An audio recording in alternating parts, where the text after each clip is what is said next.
3, 2, 1. It's a bird. It's a plane. It's Sardonicast. Hello, everybody. This is Adam from Your Movie Sex. Nice. Welcome. Hi. Nice. I'm Alex from IHG. I'm going to go for half man, half dog. I'm my own best friend. It's a good one. I'm Jake from Man Carrying Thing. I'm going to go with Kal-El, no!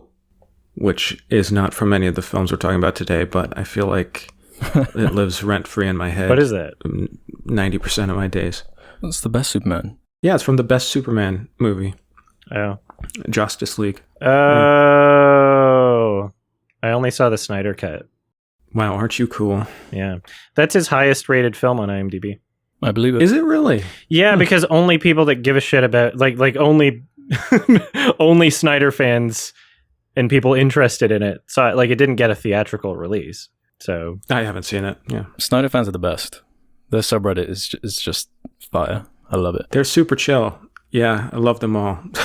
They're very normal. yeah, the best part about watching this new Superman was like checking out Man of Steel for the first time, just to see For the first time. Well, oh my god! Yeah, no, because I like when it came out, I was just avoiding it like the plague. I was still working at Best Buy when it came out.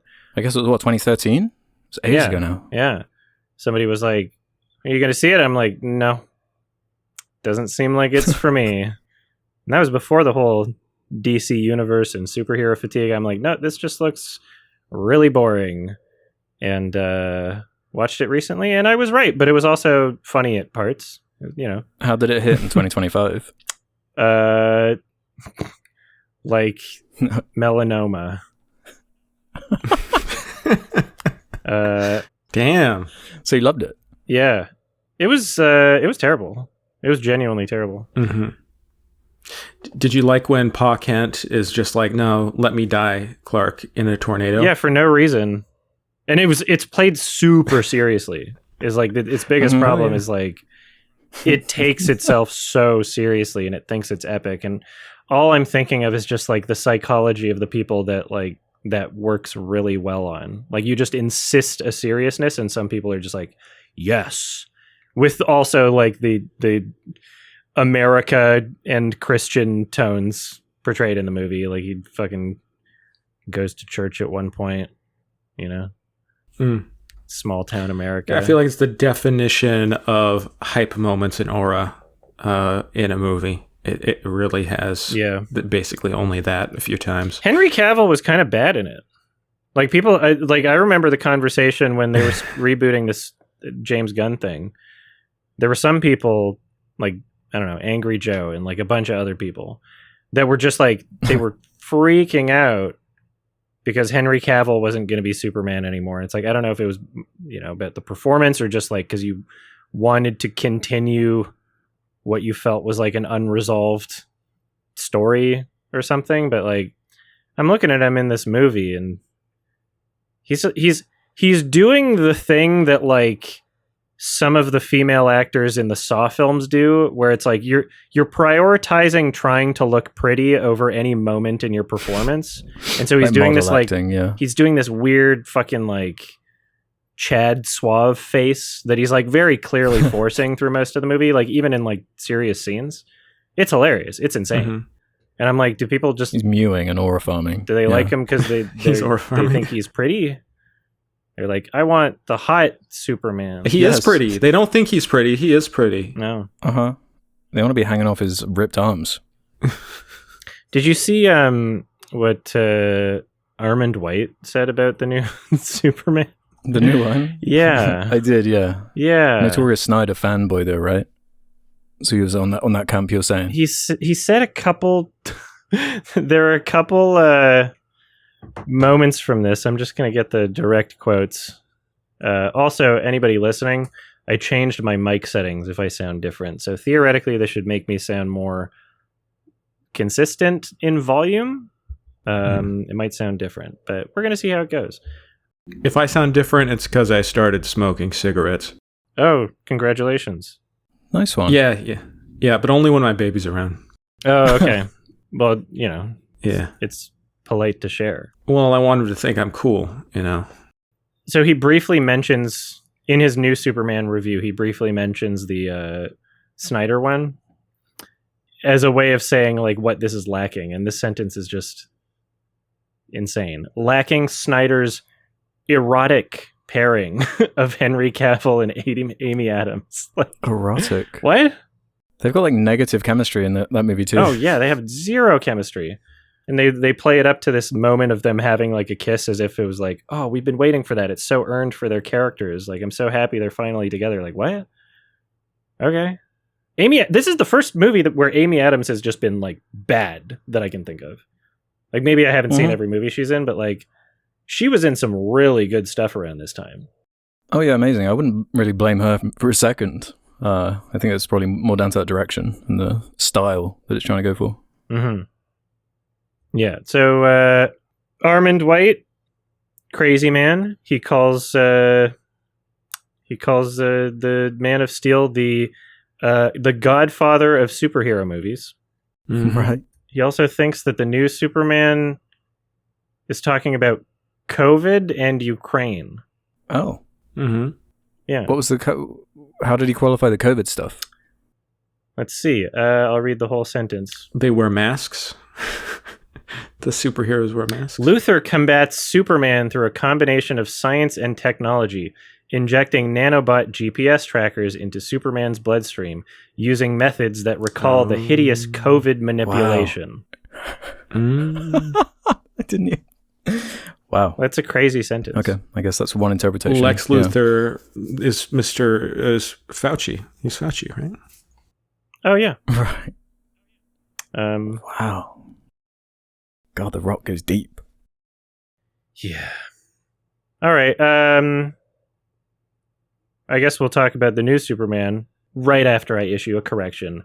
Clint Mansell did not make the music for 28 Days Later. It was John Murphy, and I got them confused for some reason. Sorry. Wow. I think you should be kicked off the podcast. I should be canceled. Agreed. Yeah. Mm-hmm. Yep. What'd you think? Well, I think we got a good Superman movie, fellas. I think James Gunn did it.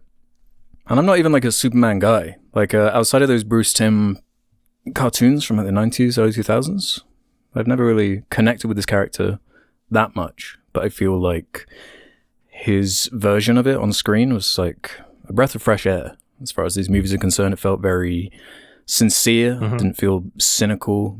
Feels like a James Gunn movie, which I like, which is what I want from these big $200 million blockbusters. Thought was really charming. I got some issues here and there. It's not my favorite Gunn, I don't think, but I saw this 4 or 5 days ago now when it was out in IMAX, and it's only been getting better in my head as time passes. I even might go see it again. It feels like a nice campy, leaning into the source material. Like, it had a lot to do. There's a lot of baggage on this movie too, and I feel like it maneuvered around it quite well. Like Superman flying around, dodging all of these potential landmines that have been laid. Got some questions about like the future, or like what this movie means as far as like, you know, the endless universe discussions and all of that. But we can get into that in a bit, I guess. But top level thoughts. This is what I would want from a Superman movie. Really, it's probably my favorite Superman movie. Nice. Yeah, I fucking loved it. 8 out of 10. Just ratings at the beginning. Let's go. Whoa! Oh my god!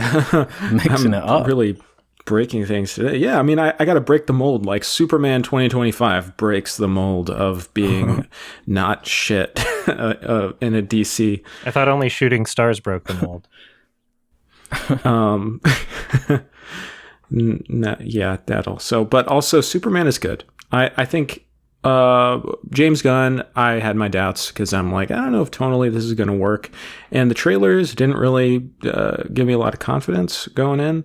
But I was optimistic because I'm like, I haven't really hated any James Gunn movies. Like, I like all the Guardians movies. They aren't my favorite. Superman, I really like as a character. I thought Man of Steel was a travesty when I saw it, with my dad in 2013. I was like depressed. Like, I think I was like clinically depressed after watching that.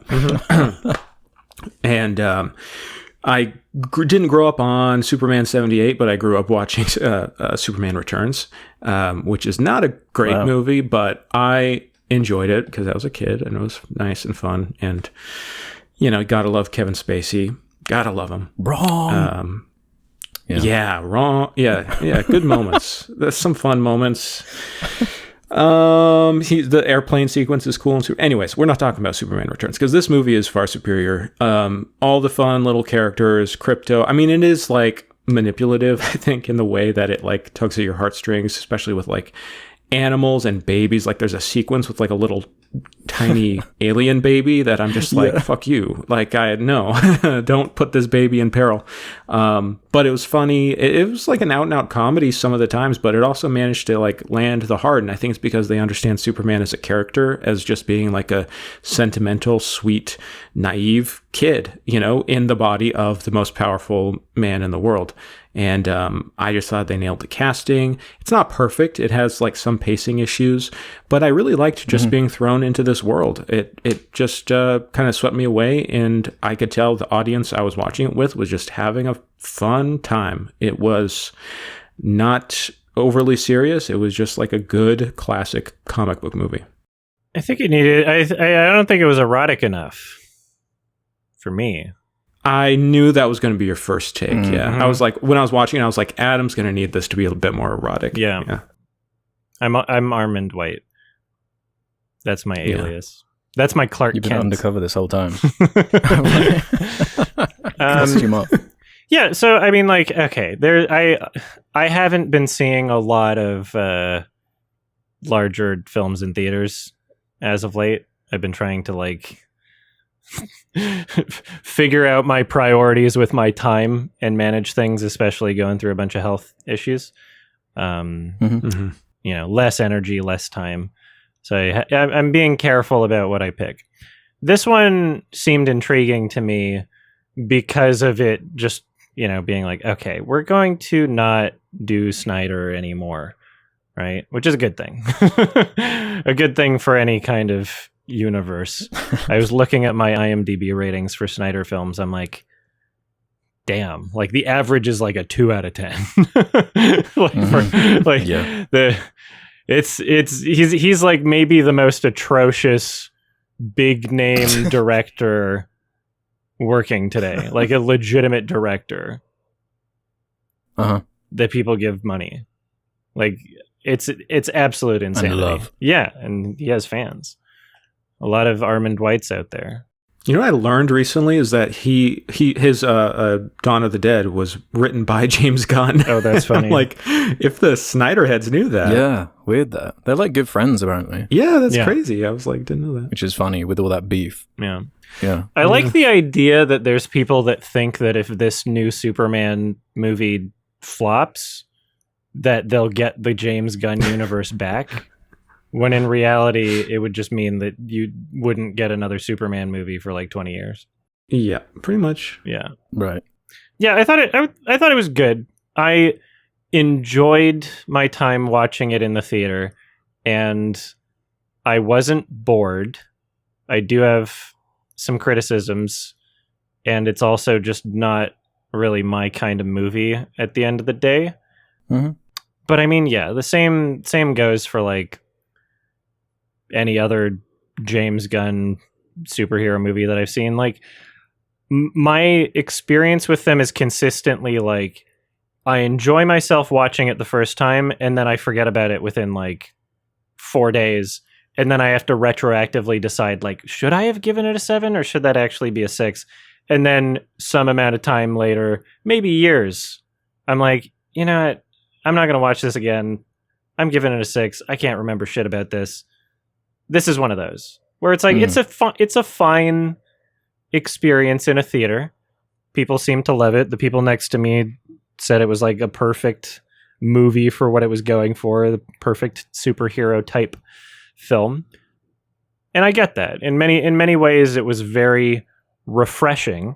But I couldn't help shake the realization, just this overwhelming feeling throughout the entirety of it, that all of these things, all of these qualities that make this film refreshing and like a breath of fresh air in this genre are things that should be the standard, and it's kind of embarrassing that they're not, right? Like this is what an average normal superhero movie should be like. Like the effects should look this good if you spent that much money on it. That should be the standard, right? Like definitely. Yeah, this is about the amount of seriousness that a superhero movie should take itself with, like aside from some examples of different visions, I guess. But like, this type of character especially, right? I think it's funny how James Gunn's like mission for the new DCU has been like, we're going to do things differently for our movies. We're going to make sure we have a script locked and ready to go before we start filming. And it's like exactly what you're saying, Adam. Just like, shouldn't that be the bare minimum? Yeah. But I mean, go ahead, great, let's do that. Yeah, and it's not like an indictment of this film in of itself, but more so just the genre. That I can't believe that we've gotten here, and it's been how many years since like the first Iron Man? Like over 20 years or something. How long has it been? Has it been that 2008? long? Yeah, not even 20 years. It's almost 20 years. Yeah. And so it's just it from there to now. It's just crazy. It's crazy the state that we're in, and I don't know. Like even though this was enjoyable, I don't really have super high hopes or expectations for like the cinematic universe of this. I guess it depends how heavily involved James Gunn is. Like, is he essentially overseeing the entire universe, or is he just like kind of directing some of them? Like, from what I understand, yeah. Yeah? Yeah, I don't know how, because next up on the slate is Supergirl, I think. So I don't know how they're gonna. I don't know how ambitious their plans are. They don't have like the big Marvel map that has like the next 10 years and every single possible option on there. But there's like a Clayface body horror movie that's apparently being made. Okay. I do like what Jake was getting at with the funny script comment. But his comments also about like one of the things that held back that whole MCU style, and part of why it's so kind of dull and boring at this point is stylistically they're so similar by design. Whereas Gunn talks about how he wants each one of them to adapt to the character, basically. Because like if you made a Batman movie that looked like this Superman, it would be absurd. I mean, we kind of saw that with like The Flash, like, just having Batman in like broad daylight and how goofy and ridiculous, and it just didn't work, didn't sell. So I think this is about as good as an approach for a Superman as that Batman movie from a few years ago was for Batman. Like, understands the characters, understands the mood and atmosphere. And I don't know, James Gunn, he cares about those characters and the source material, and you can tell, like, there's heart to it. He cares. Like, he actually cares. And one of the strengths of his entire superhero run is that he clearly loves the niche, super corny, lame stuff, and grabbing that and taking it and making it like the best part of the movie. Like, I've known about crypto in like a tertiary way, but I was like, really, they're putting crypto in this Superman movie that's supposed to start this new universe? That's risky as hell. The same with like the Guardians of the Galaxy. Like, who gave a shit about those characters or like knew anything about them? Like, people are saying that like Mr. Terrific is the standout character in this movie. And it's like, have you ever even heard of this dude before? I sure haven't. Like, he really plucked Guy Gardner for his first movie. Mad respect for me. Like, I think that's really funny and ambitious and cool that he just leans into the goofiest stuff and finds an angle to make it work, who humanize it, have these distinct characters that also avoids that Marvel problem where they all just feel like they're doing these snark offs in like every scene they're in. It's like, even if they're a Black Widow who's like a child slave effectively from like super spy, is like making these quips, and it just feels tonally inconsistent a lot of the time. And that these characters kind of blend together, but I feel like with all of his superhero affair, he just gets the characters, and it's kind of the most important part in a way. The plot can be messy here and there, but as long as that is nailed, and I'm just loving how that Superman, out of all these superheroes, he is such a symbol of like hope and so much like goodness. Like I've seen that like captured in a film properly. Like, he's rescuing squirrels, he's saying like golly and stuff like this. It's campy, it's silly, but there's something really hopeful and great about that in a time where those are kind of the emotions and feelings that I feel like people really need. And I feel like it absolutely nails that side of it. Yeah. Alex, did you see the 1978 Superman? Yeah, I've seen the Donner films only like once though. Again, this character never really spoke to me, but I find it charming, the original one, at least. It's got some funny scenes. But also, that's one of the things this film had to address, as far as like that's how Superman is known. He's like too powerful. He can turn back time by like flying around the earth and that was stuff like that. So illogical. So yeah, that kind of almost the whole first act felt to me like addressing all these things. That like, right, we got to depower this guy. We got to make sure you see him saving squirrels. He's saving people. He's like a lovely, like nice dude. Let's just undo this like bad Superman optics from like decades and just establish him baseline as a character. Keep it simple, stupid. But yeah, the 70s one is still charming. It is charming. I thought that who was it? Christopher Reeves? I thought that he did just Reeve. Christopher Reeve. Oh, Reeve. Oh shit, really? Damn. Yeah, I think people mix it up because there was a George Reeves who was Superman a long time ago. Yeah, I thought that Christopher did a great job with the character in I only saw the first one. I really enjoyed his like pathetic, nerdy Clark Kent, especially. It was a lot of fun. I think that he brought a lot to that film. Just the performance was really good. Also, out of all of the Superman movies that I've seen, so I guess the three of them, Man of Steel, 2025, and 1978, I think that Christopher Reeve did the best job selling the serious moments of the performance. Like, you know, when he spoilers from a movie from the 70s, when he finds Lois's body in the rubble or whatever, and he sort of just screams in agony, like that's a really good performance moment. And one of my criticisms with this 2025 film is that I don't know the guy's name, David Corn Sweat. Corn Sweat. Corn Sweat. What a British sounding name, but he's American. I feel like his performance worked so well for the comedic moments, but not very well for the serious moments. I felt like when he was trying to do serious moments, like sure, the filmmaking is communicating things more or less properly, but particularly his performance felt it just reminded me too much of like Will Ferrell type yelling, like he belongs in a Judd Apatow comedy film, like when he's getting angry or serious. I couldn't take him seriously. And it was one of those things where it's like, okay, I guess with this movie, it's not that I need to take it that seriously, but I kind of would have liked to in those moments. So yeah, that was lacking for me in this newest film for sure.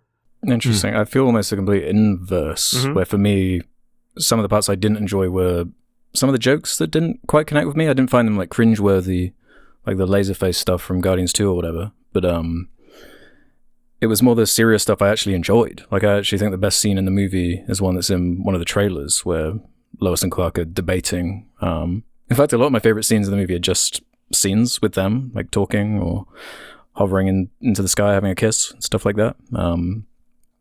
So yeah, I almost feel the inverse. Yeah, the dialogue's very good. Yeah, those dialogue scenes between them kind of hold the movie up for me. I mean, that's when it really clicked, because you see why they're also like a good pair, because they kind of balance each other out. You know, Clark Kent is way too naive and like he sees the good in people, and Rachel Brosnahan's Lois Lane is kind of cynical and, you know, trying to see things from all these different perspectives. And they have like a very good, I just think that, they nailed the chemistry with those two characters. And I think that another moment that like made it work for me is that there's a certain specificity in Superman, and I think that's what makes any like writing work or any of these characters work. When you try to look at it in like a generic archetypal way, you can do that and you can have cool hype moments like in Man of Steel, but you don't feel any like specificity with who that person is. You know, he just feels like a generic individual. Whereas in this, it's like you have Clark Kent talking about like, he's the type of person who's like, I love punk rock, but it's like very commercial stuff. And he's not like, you know, it's like he thinks he's more like badass than he actually is or whatever. Or, he's just like a Labrador Retriever. He's just like a good person, exactly. and that kind of conversation between them like made it click, and like, oh my god, like I love this person. I like how he's dealing it with a very contemporary world that feels very specific and very relevant to today. Like there's so many screens in this movie. First off, that could be a criticism, but I think that they handled it well. Phones, tablets, TV, like there's so social media. There's like Fox News, and not the fake Fox News in their world, but yeah, like Tucker Carlson's in there. Yeah. It feels like a heightened, and it's not like with you have like the kind of Tucker Carlson of like Spider-Man No Way Home and like Alex Jones type character. Yeah, you have that in the Marvel world, but it feels way too like so much of the Marvel world building feels like it's just slapped onto our world without anything. Like the world building in this Superman movie feels like, okay, this is a separate universe. And I think that they establish that so well because of the title cards in the beginning of the movie. And like 300 years ago, there were metahumans, blah, blah, blah. Lots of threes. And that really makes you feel, I feel like it like grounds the universe, but also makes it sort of heightened, that it feels like a comment on today and very like sort of parallel to our world, but also a bit sillier, and it just works like tonally. Like they nailed the tone, and I think the writing is just really solid. I loved how kind of like apathetic the average people were, like looking up from their phone to see like a big Superman fight happening, and the implication that like, we're just used to him saving stuff. We're just used to this craziness, right? And like taking selfies while there's a big kaiju in the background. That's funny to me. I think that's actually quite a way to differentiate it and set up like this universe like it's an Invincible or something. There's just always chaos. Like they're numb to it. Like when him and Lois were having that conversation, and the glowy thing was there was like a battle in the background. Or whatever. Yeah, that looked nice too. I like the color palette. I also like that the movie wasn't overly dark. Like obviously that's one of the reasons I saw it, is because the trailer, it's like, oh, we're not making it way too dark to hide imperfections in the computer animation. Like, right, we're not gonna pretend to have this like dark, super dark, serious tone by giving everything just like a 50% darkness, right? Yeah, that was nice about it. And as I said earlier, the effects look great. Like they actually, the animation looks really, really good in this movie, especially the shots that are in brighter light. Some of the trailer shots, like when those like pipes or whatever are about to hit that girl, and then he like shows up in slow-mo or whatever. Amazing. The CG dog, that's probably the best CG dog I've ever seen. I can't think of a better one. Like, there's shots where it's like, oh, that looks kind of real. Like they really nailed the movement and the he's really well animated. Like super he well acts and behaves like a real dog, and that comes down to the writing too, so it all clicked. Yeah, I love what they do with Crypto, because like he's also not a Boy Scouty dog that's just like a dog version of Superman. He's like sucks. He's just looking after this dog. He's like an annoying like problem. And one of the best lines in the movie is Superman talking about Crypto, when he's just like, he's just a dog and not even a good one, but he's out there and he's scared. It's like, bro, you just get this. Like that's exactly what he's about.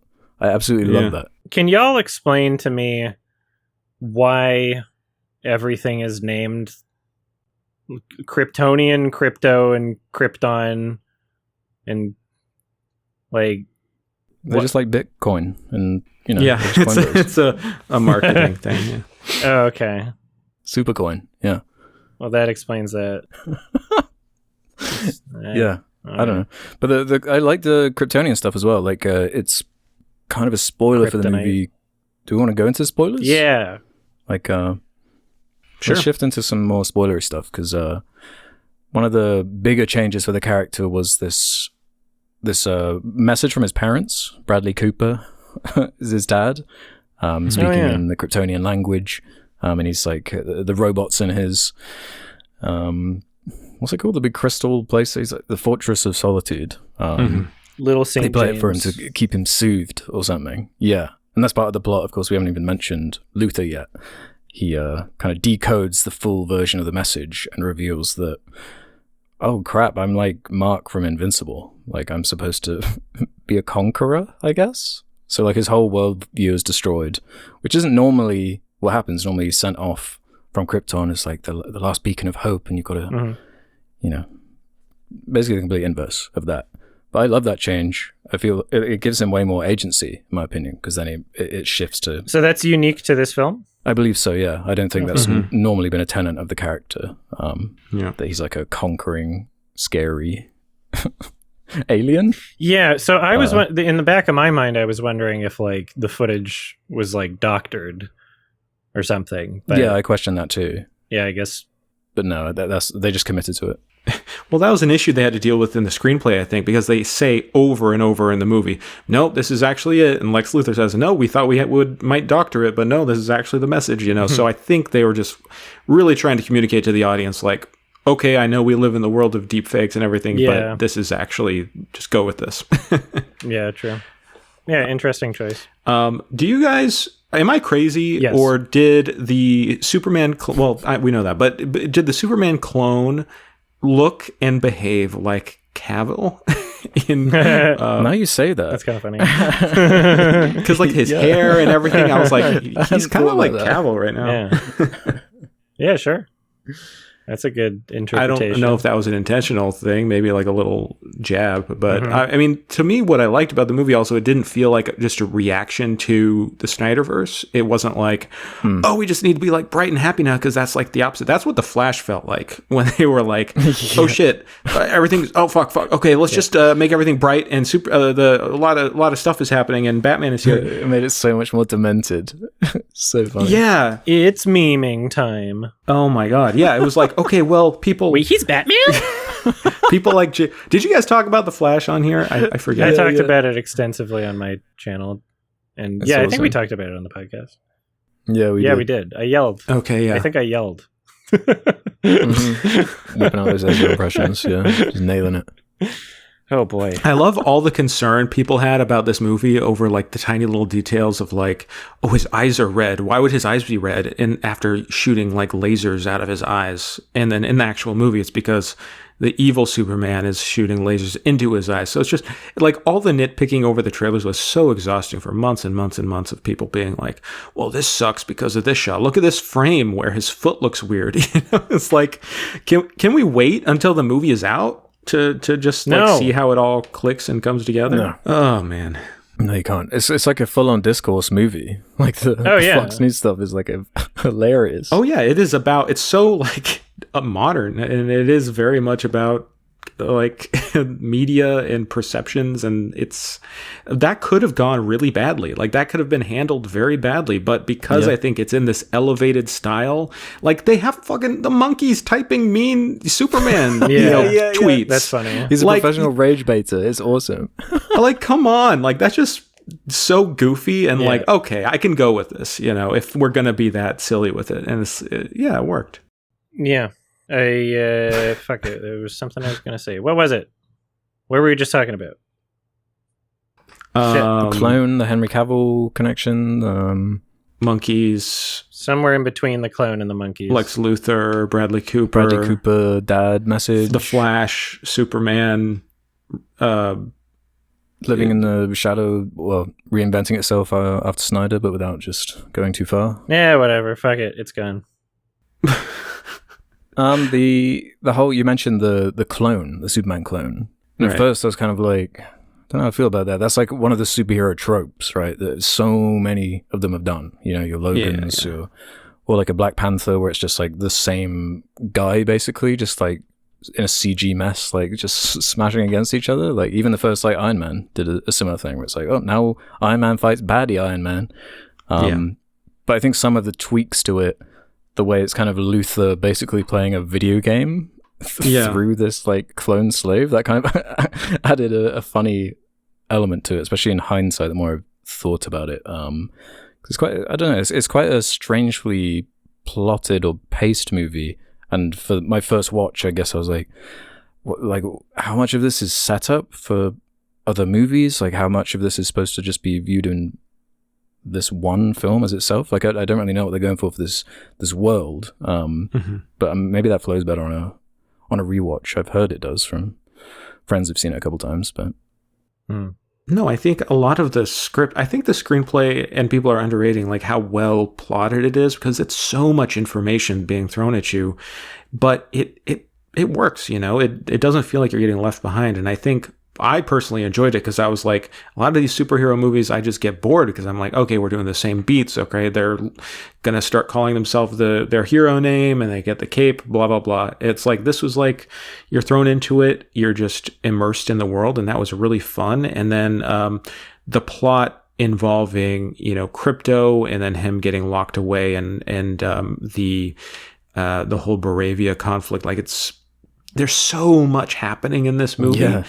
And that's why I'm so impressed because the screenplay could have been like an actual mess. Like it is, people say it is messy, but that's just because a lot of stuff is happening, but it could have been a genuine mess if all these threads didn't have like very specific setups and payoffs. Like I kept thinking after I watched the movie, like, okay, maybe did we need that scene? Did we need that character? And then I'm like, oh, wait, no, they kind of paid that off, you know, later. That kind of worked. Yeah. Like, I had an issue with the Ultraman thing being like, do we really need, like, evil Superman fight scene in this? But I thought, like, no, it actually kind of works with Lex's themes of him being, like, you know, brains over brawn and, like, of course, he needs, the only way he can beat Superman at the beginning of the movie is to clone Superman, you know, and use his own strength against him, but using his own mind. And it works that Superman defeats Lex not through just pure strength, but through using his own brain and, you know, the help of his friends. So, like, thematically, like, all these things tie together. And that's why I enjoy James Gunn movies, because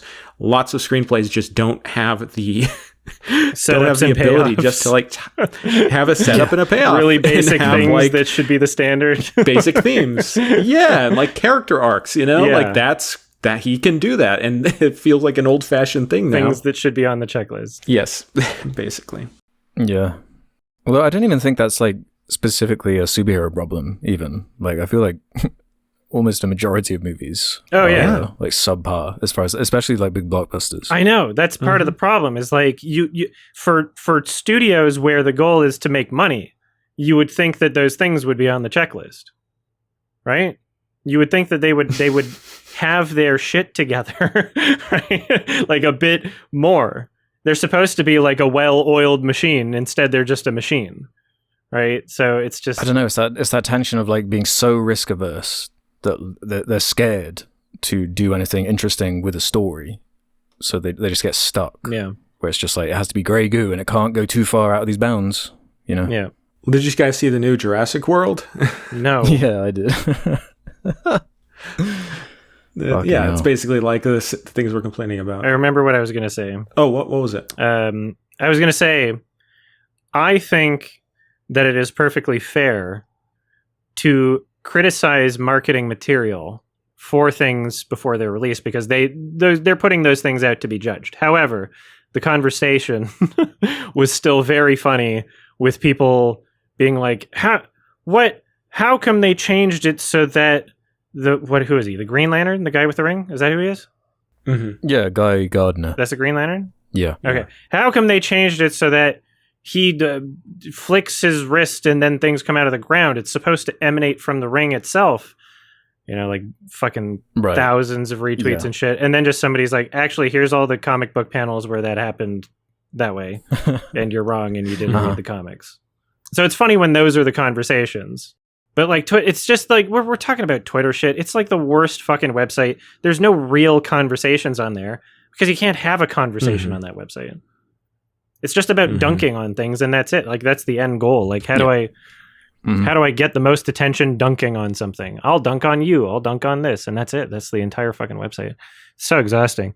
I've become so much happier by now filling my main Twitter account with more furry shit. Like just following furry account. I'm like, wow, my timeline's so much better. This is just shit that I like. It's way less dramatic. Yeah. I just kind of stopped using it as much. I've like carved out my usage as much as possible. I'm still addicted. Don't get me wrong. Yeah. Same here. But yeah. No, I started stopping using it as much. I mean, I still use it a lot, but I use it less now after I just started getting random videos of actual people dying. Just like on just like crazy. It was just like holy and I'd have to block all these things because it would just keep coming up. I'm like, weird. I can't, like, this is fucked up. Like, so weird. Yeah, it's such a broken website. For some reason, I don't get those on my timeline. Every once in a while, I'll see people being like, yo, watch out. There's this disturbing video on Twitter, and I didn't even get it. Huh. Mm-hmm. Follow more furry accounts. That's the moral. No, it's like, oh, here's a video of someone jumping off a building. It's just like, what? No. Oh, cool. Mm-hmm. Elon responds with, like, emojis. Looking into this. Yeah. 100. Dart. Arrow.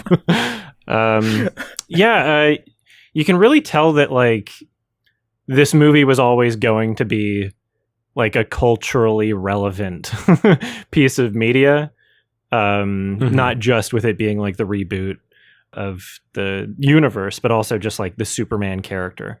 I think the best way to tell when something is like a culturally relevant thing that people are going to be discussing is when Ben Shapiro decides to review it.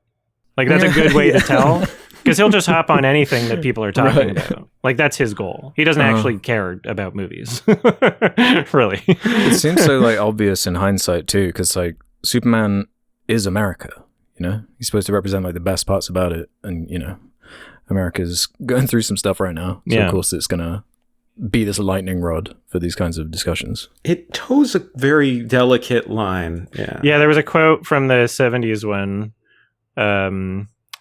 where Superman, his motto is like, I'm here to fight for truth, justice, and the American way. I'm like, oh. Interesting. I mean, like, he is a political character. Yeah. Like, people like to pretend he's not, but it's like baked into the cake. Mm-hmm. And it's part of kind of what makes him cool. Yeah. In my opinion. But keep politics out of my Superman crowd, I guess, won't like this. Yeah, this was famously the first political Superman movie. Mm-hmm. Yeah. But the way they the priority is creating its own world first, but using these inspirations. You know, there's a billionaire villain, these like made up countries that are at war and stuff like this. There are allusions to real life conflicts and things you can clearly, that's like a fill-in for that or this or whatever. But it doesn't seem like the priority of the film for that to be like the main focus. Like, even the fact that like Lex Luthor basically, as part of his plan, admits that like, yeah, that proxy war, I basically just made it happen in order to get to you. Like, I'm so insane. Mm-hmm. Yeah, I thought that was really funny and interesting. So did anybody watch any of like the Ben Shapiro crowd Superman's Woke videos? Because I was planning on doing that before this recording and I forgot because maybe I just had better things to do. I watched a little bit. I was saving it. Yeah, saving it for later. Yeah. What makes it woke, Jake? Okay, so it's interesting because I watched a little bit of Ben Shapiro's video and I was reading the comments. Ben Shapiro's crowd, by the way, like hates him now. Yeah. Like he's had like I don't know what's going on, but like conservatives have turned against Ben Shapiro. No, basically in the video he starts out being like, it's actually not that political, and it made me realize they're like, this is what they do. Like, this is the kind of reaction. If a movie's bombing and if people generally don't like it, well, it's because go woke, go broke. Mm-hmm. If this movie had not done well, if it hadn't been critically received and audiences enjoying it, then they would have been like, you know, it'd be a culture war object. But because it isn't, they have to kind of be like, actually, you guys are reading more politics into it than it's actually here. And it's like, not really. Like, it is very alluding to so many different things politically, and it has a lot of ideas in it. Like, if this was any other movie, if this was Snow White or something with these themes, they'd be like, oh my, like, it'd be a different story. So it's just it goes to show how selective they are with their criticism. You know, it's you can't go into judging the merits of a movie from your political lens, especially if you're just like a creature of Twitter being like, oh, this movie is aligning with my political views. So it's so that's kind of what I was observing. So I don't know. I find that conversation to be so weird about this movie because my experience watching it, like, it wasn't like, sure, like, it was reflective of real life things. Like, you could look at an idea or a character or a conflict in the film and be like, oh, that's kind of like this real life thing. But it wasn't like a preachy film. Like that, I would call something overly political if it's if the politics are taking the forefront and the story is in the background, like every other filmmaking element only exists to preach the message or agenda of the film, then yeah, I can understand that argument being like, oh, this is a very political movie or whatever. But like this movie really just did not feel like that at all. Yeah, I mean, I don't think James Gunn is like a super political film. I mean, that's why I think this movie, it toes such a delicate line. It's so interesting because like yeah, you could look at the Moravia situation and be like, well, that could be Israel, that could be Russia, you know, it's probably a mixture of both. But the iconography of what's happening is very reminiscent of Palestine. And it's very, very like loaded and very moving, especially when Superman is like, people were dying. Like, I don't want people to die, you know, and that's kind of where people are today, you know, especially, but it's just so like cathartic. I think a lot of people seeing that and seeing like, okay, this country is doing bad and this country is being oppressed, and that's just so moving to people, I think, even if it's just like an illusion or even in the iconography or the images. It's like, wow, it feels shocking to see that in a blockbuster movie, and I think that's why a lot of people are enjoying that aspect. But again, it isn't like saying in your face like anything. It's just like Superman wants good things to happen, you know, he wants people to live. Yeah, he cares about people. So like it could, like with this being like a fictional universe anyway, like it could literally just be any conflict. Like the dynamics shown in the film with like of the conflict that appeared in the film, it's not unique to Israel Palestine. That's just the one that people are talking about right now. Right? Like it could be a multitude of different, like if we're going to attribute it to like a one thing. You know? That's just good storytelling though, right? Like look how like prescient Dune is to this day. When was that written? Like the 60s or whatever? Like I feel like it's just a good way of summarizing humanity and the way we fight historically. But there's other things outside of like the direct war. I mean, like there's a point in the film where Superman's like, no, he's not considered human, and everyone's kind of scared of him, so they put him in a cage in like a pocket dimension. Yeah, there's all sorts you can like pull at as far as that kind of stuff, and that was like that whole outrage about James Gunn describing the character as an immigrant. That upset everybody for some reason. Yeah, that's like that. I feel like that's not like a controversial take. That's just like in the text of the comics. Like, I'm just like, I somebody should tell Mel Gibson to rewrite Passion of the Christ, because I don't like how they portrayed Jesus as an immigrant. Wow, that's quote tweet that. Yeah, it's obscene and bad faith. Like a lot of the counter narratives, I guess, about it, that kind of stuff. Like, and that was before the film's even out, you know? It's, just insane. Yeah. No, I think the politics in the movie are very smart and very like, just portrayed very well in that. There's nothing really controversial about it. No. Yeah, you have to really try and search. Well, yeah, there's nothing really controversial, but also it's like, Superman doesn't turn to the camera and say "Free Palestine," but it's like you can absolutely see that. You know, you can see that message in the film. So yeah, I'm just, I wonder what happened. I think I understand what happened culturally, because there was a shift in terms of like how conservative talking heads started talking about movies. Because way back in the not that long ago, so like you'd see the Hunger Games. The conversation wasn't "this movie is woke." The conversation was, oh no, this is actually, I like this movie, and it's a story about how this is what the world would be like if liberals won. Like if this is what communism leads to or whatever, right? That's what they used to do. And they continue to do that with older texts like 1984 and Animal Farm, et cetera, et cetera. But they don't do that anymore, right? Now instead they're going, oh, this film has a liberal agenda and it's woke and bad because of it. I think it's just because that gets more clicks at this point. Because literally, if this movie definitely. came out like 20 years ago, they'd just be like, "Oh no, this is the bad guys are the liberals," right? What's his name? Jeff Bezos in the movie. Yeah, he's a Lex Luthor. yeah, Luthor. exactly. Yeah, he's a Bill Gates or whatever. Like that's what they used to do. Or Musk. But now they're just now they're Interesting. conceding that there is like a left-leaning perspective, I guess, in the film, but it just We're obviously the bad guys. yeah, here. yeah, and that's why the movie's bad and Hollywood's bad and everything's bad. Yeah, Well, it's the footballification, you know. It's like it's not even like about left or right at a certain point. It's just like there's two teams. I got my team, and I'm angry about the other team, and you're just feeding me more information that the algorithm likes to make me more mad.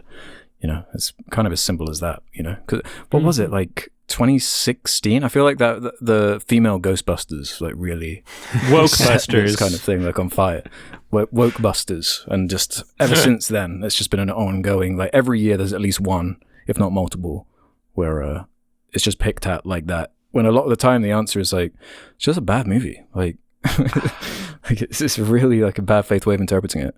I don't know if I'm crazy or not here, but it does feel like this specific Superman movie feels like a bit of a shift in the culture. Maybe I'm being too optimistic here, but at least in the case of this movie, I'm seeing like all of these typical talking points about, oh, well, it's woke, it has this, blah, blah, blah, blah, blah. It's like it's being broken down by general audiences, normal people who just watch movies, being like, no, that's good. Yeah. Like, we like Superman. He's a good dude. Like, it's It's a normie masterpiece. a normie masterpiece. Fuck it. Yeah. They're hopium pilled. They're hopium pilled, and people are just like, can we shut up about this fucking shit already? Yeah. Yeah, I just want to see Superman punch a kaiju, okay? yeah, Yes. Yeah. yeah. There was some fun stuff in this movie. I enjoyed it. Don't feel the urge to return to it. Really. Mhm. 6 out of 10 from me. It was good. I enjoyed it. Very refreshing. Should be the standard for this budget. Yeah, I would. I think I'm quite a bit more positive actually. It's probably be a high 7, 3.5 star to me. Like talking about it, all the conversations I've had with people about this have made me like it more. I think. We didn't mention like that Russian roulette scene. How like brutal that is for a movie that's kind of as lighthearted as it is. Yeah, there's like the James Gunn style and the needle drops and everything, but there's some like great energetic camera work. It knows when to be campy. It knows when to balance that tone. I dig it. Yeah, I'd recommend. Nice. Adam, did you say your rating? I did. It was a 6. Oh, okay. I think the audio broke out for me right there. 6. Wow. Ooh. It's good. Okay. Impressive. That's good. It's really, yeah. Wow. Okay. Yeah. So I'm giving it 8 out of 10. I will say, since we were very positive on this movie and we talked very joyously about it, I will say that I did not love the sequence with the Proton River. Yeah, agreed. I loved that one. I loved it. Oh, really? Okay. I did. All right. I thought it was quite a busy. bit visually busy. Yeah, exactly. It was like visually, this is a little too much. This is becoming kind of an eyesore. Like, yeah, I completely agree. conceptually on paper, I could imagine it being cool, but it was just a little too much CGI and like, all right, I'm losing track of what's going on here. But other than that, yeah, I really enjoyed basically every part of it. It could go up in my ratings. It's not likely to go down, and I actually would like to see it again. Yeah. So Yeah, there so you go. I liked the unique looking style of that scene. You know, the little Minecraft block Interesting. things, and the color palette was really nice. And I thought that like the energy. You just like it because it reminded you of Minecraft. I liked it because there was a baby in danger. yeah. You're like a baby in danger, Minecraft aesthetics. Hell yeah. Yeah. No, I thought that like the energy and like the music really worked well with that scene. Oh yeah, the music. We didn't even mention Yeah, that. John Murphy. Yeah, just keeping the John. and another guy whose name I forgot. Sorry. Yeah. Sorry, other dude, your name isn't as memorable. Yeah, sorry. So we all enjoyed it, and we all hope to return to an era of non-political Superman films where he goes to church and talks about the American way. Yeah. Yeah. Well said. All right, we also saw Final Destination Bloodlines, the newest movie that was a Final Destination movie. How did you feel about it? It's fun. I've seen all of these movies, but I don't really remember anything about them. It really fills a similar spot in my mind to Saw, where I'll watch the deaths on YouTube kind of. But as far as rewatching these again and again, it's not really what I'm going there for. But I've still seen them all. I'm gonna watch them all. I don't remember much about the other entries in the franchise, but this one felt different to me. It felt funny and playful and kind of self-aware in a way that really worked for me. I liked as the name suggests, the Bloodlines angle of it, but I don't remember another one of the movies being about a family. And the kind of twists and turns that integrates into the plot here. And while it is funny and playful and so silly during these rude Goldberg death machines that go down, I still feel tension in there. I like the feeling that the film's messing with you. It's playing with you. How are they gonna get got? Yeah, and I actually feel the tension in a bunch of these scenes. I think it's kind of middle loaded. The best parts of the movie are kind of in the middle. I agree. And it doesn't really know how to conclude, but overall, I had a great time with the Bloodlines. Mm-hmm. What about you, Jake? I have an interesting relationship to the franchise in that I have zero connection to any of these movies. Haven't seen any of them. I didn't even know what the premise was. Why'd you for see some reason? It was just a huge blind spot for me, and this was getting good reviews, and I'm like, all right, well, why not? Why not check it out? And I was watching it, and I literally felt like just following and being amazed and excited by the story. I was like, oh shit, this is like Rube Goldberg machines. This is this is if Michael Myers was just what if you tripped on your fucking face and landed on a pencil, and it's it really hit with me too, because obviously we have a little baby at home and he just wants to crawl into the most you have to be hyper aware insane of every it's every waking second is okay, what in this room can kill him, so it's I was like, damn, that was really cathartic watching that happen on screen. I thought it was funny. I thought the story worked. I thought the set pieces were great. I didn't love the beginning set piece just because I was like, this is really goofy, over the top CGI. But after that, I just I liked the characters. I thought it was fun and dumb, and it just worked. Yeah. I was really pleased with it. And I was like, damn, I want to check out these other movies now. I didn't realize these were so cool. Yeah, it was watching the Rube Goldberg death machine. It's very much like Adam Wingard's Death Note Netflix film. Please. Yeah. Nice. This is one of the better Final Destination films. Okay. I still think it's terrible. So the highest rated ones I have for the franchise are 4 out of 10s. The first one and the second one. I think the second one's my favorite. Jake, if you're looking to keep watching more, definitely do number 2. And then number 3 I have as a 3, and then the fourth one, The Final Destination, I have as a 2, and then Final Destination 5 as a 3. So yeah, none of them are great or even good movies to me. There are things within the films that I find entertaining. There are concepts in the films that I enjoy. And, especially in the second movie, I love the effects work. And, all I really want out of these films is just to see some fun deaths. And I feel like I got 2 in this movie. Spoilers. The MRI death was fucking awesome. I loved that. Yeah, that one's great. That's really funny stuff. That was a good one. Great comedy. That was the perfect blend. That was a great tone too. Yeah. His whole character was great. I loved him. Yeah, he was fun. He was standout character. Yeah, he was my favorite. Yeah, I don't really remember caring about the characters in the previous movies, but yeah, the Richard Harmon dude he was like the heart of it to me. Yeah. So when he's taken out, there is like oh man, he's not staying to the end, because the lead two are just not as interesting as, especially him and his brother who's allergic to the peanuts. Yeah. That's like a really fun dynamic. That whole family dynamic there is cool, with him like the twist with him being like an illegitimate child and stuff like that, and that's why he skipped, and the whole fake out with the tattoo parlor. Illegitimate? That's what you call an adopted person, is an illegitimate child, Alex? Was he adopted? I thought like his mum cheated. Oh yeah, it was. He was a bastard. Yeah, that's what I thought. He was a bastard. Whew. I forgot. Make me sweat. Cancel.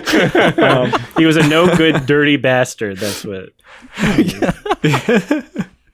There was a moment in the movie where I was the only one in my theater laughing hysterically, and that's when they were like trying to figure out how to break the cycle, and they're in the hospital and they see like this little ward with all of the newborn babies, and they're just like, oh my they God. have a moment where they're looking and they're just like, no, we couldn't, no. That's a really good gag. Yeah. That would have bumped it up a point for me. If that's where it went. Like, I just thought about. So I was thinking, like, okay, if these rules are set up in this universe, you gain the leftover life of anyone you kill. Is that only for people that were supposed to die in a mass casualty event and death's mad at them for a bit? Or is that for everyone? Because, like, if it's for everyone, you know, fucking abortion doctors, they're like spawn killing. They're invincible, right? So, like, Damn. they're untouchable. You could just serial killers, they'll live forever. Well, when you put it like that. Yeah. I wish they explored that further, because that was a funny idea to bring up. But yeah, one of my biggest problems with this film, these films, is just like, I know that this might not be as grating to you, Jake, because this is your first of these, but as somebody that has watched all of them multiple times for some reason, I wish they would just skip out on the fucking lore. That's something that I really appreciated about the new Superman, is that they didn't do the whole origin story. It was just like, okay, here's a few titles, here's Superman, he's already beat up or whatever. You've seen this before. Let's go on, right?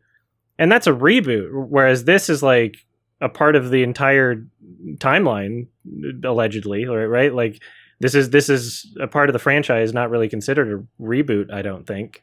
But it's still insisting on just like spending over half the movie of just like explaining shit, and then having other characters be like, oh, it's not really happening, and then someone dies in the way that the premonition character said, and then they're like, oh, now we're convinced, what do we do? Oh, can we do this? This doesn't work. Oh, we thought this would work, and then it didn't. I'm just like, I'm just so much more interested in the Rube Goldberg machine deaths, especially if they're done well, right?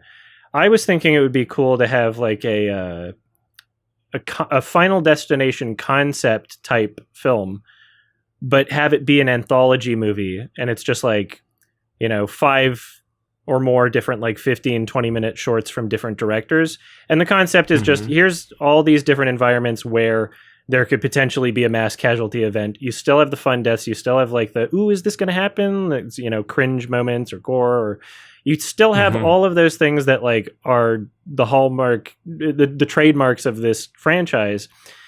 But then you don't have to waste time on this dumb fucking lore. And then maybe you can characterize people a bit better, you know, show some more of a variety of dynamics. Like, it's just, I don't know. That's why you aren't the head of production at Warner Brothers Studios, because anthology movies famously don't make any money. And I think this movie made a ton of money. This like really overperformed. And I think like that's so funny hearing your perspective, because to me, what was so great about it, I was like, oh, this is interesting lore. I didn't know this movie was like this. And I heard people say that it kind of had a twist on the typical mythology, but I was watching it going, is this new? Is this new? Is this a normal part of the series? So I don't know, maybe you guys can explain to me like what was new or interesting about this. Maybe it isn't. I mean, to me, it was all fun and new. Well, yeah, I'm going to need Adam to catch up my memory, because the whole kind of grandmother character from the opening, who's gone into this like paranoid bunker that she's like built to, which is like cartoonish and funny. Right. It's so stupid. But she's like put together this like huge book with like all the rules in it and stuff like that, giving it some pathos. But has there been a character in a previous movie that has figured out the rules to that degree and like, put it in writing? I don't remember if they put it in writing, but I believe in Final Destination 2, the surviving character from the first movie, I might be confusing which movies, but like there's a character that survived from a previous film, and then it turns out that they just like stayed in a padded room, like in a mental like psych ward or something. And that's how they survived, is because they're literally in a padded room, which makes a lot more sense than just Grandma and Tony Todd insisting over and over again throughout the film that they've built a fortified cabin.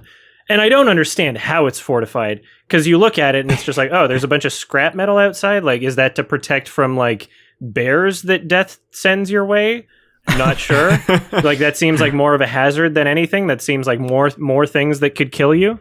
And then when the fucking daughter character shows up anyway, like within a minute, fucking like there's like a lamp that is about to, because of something that's being magnified, it's about to burn down her curtain.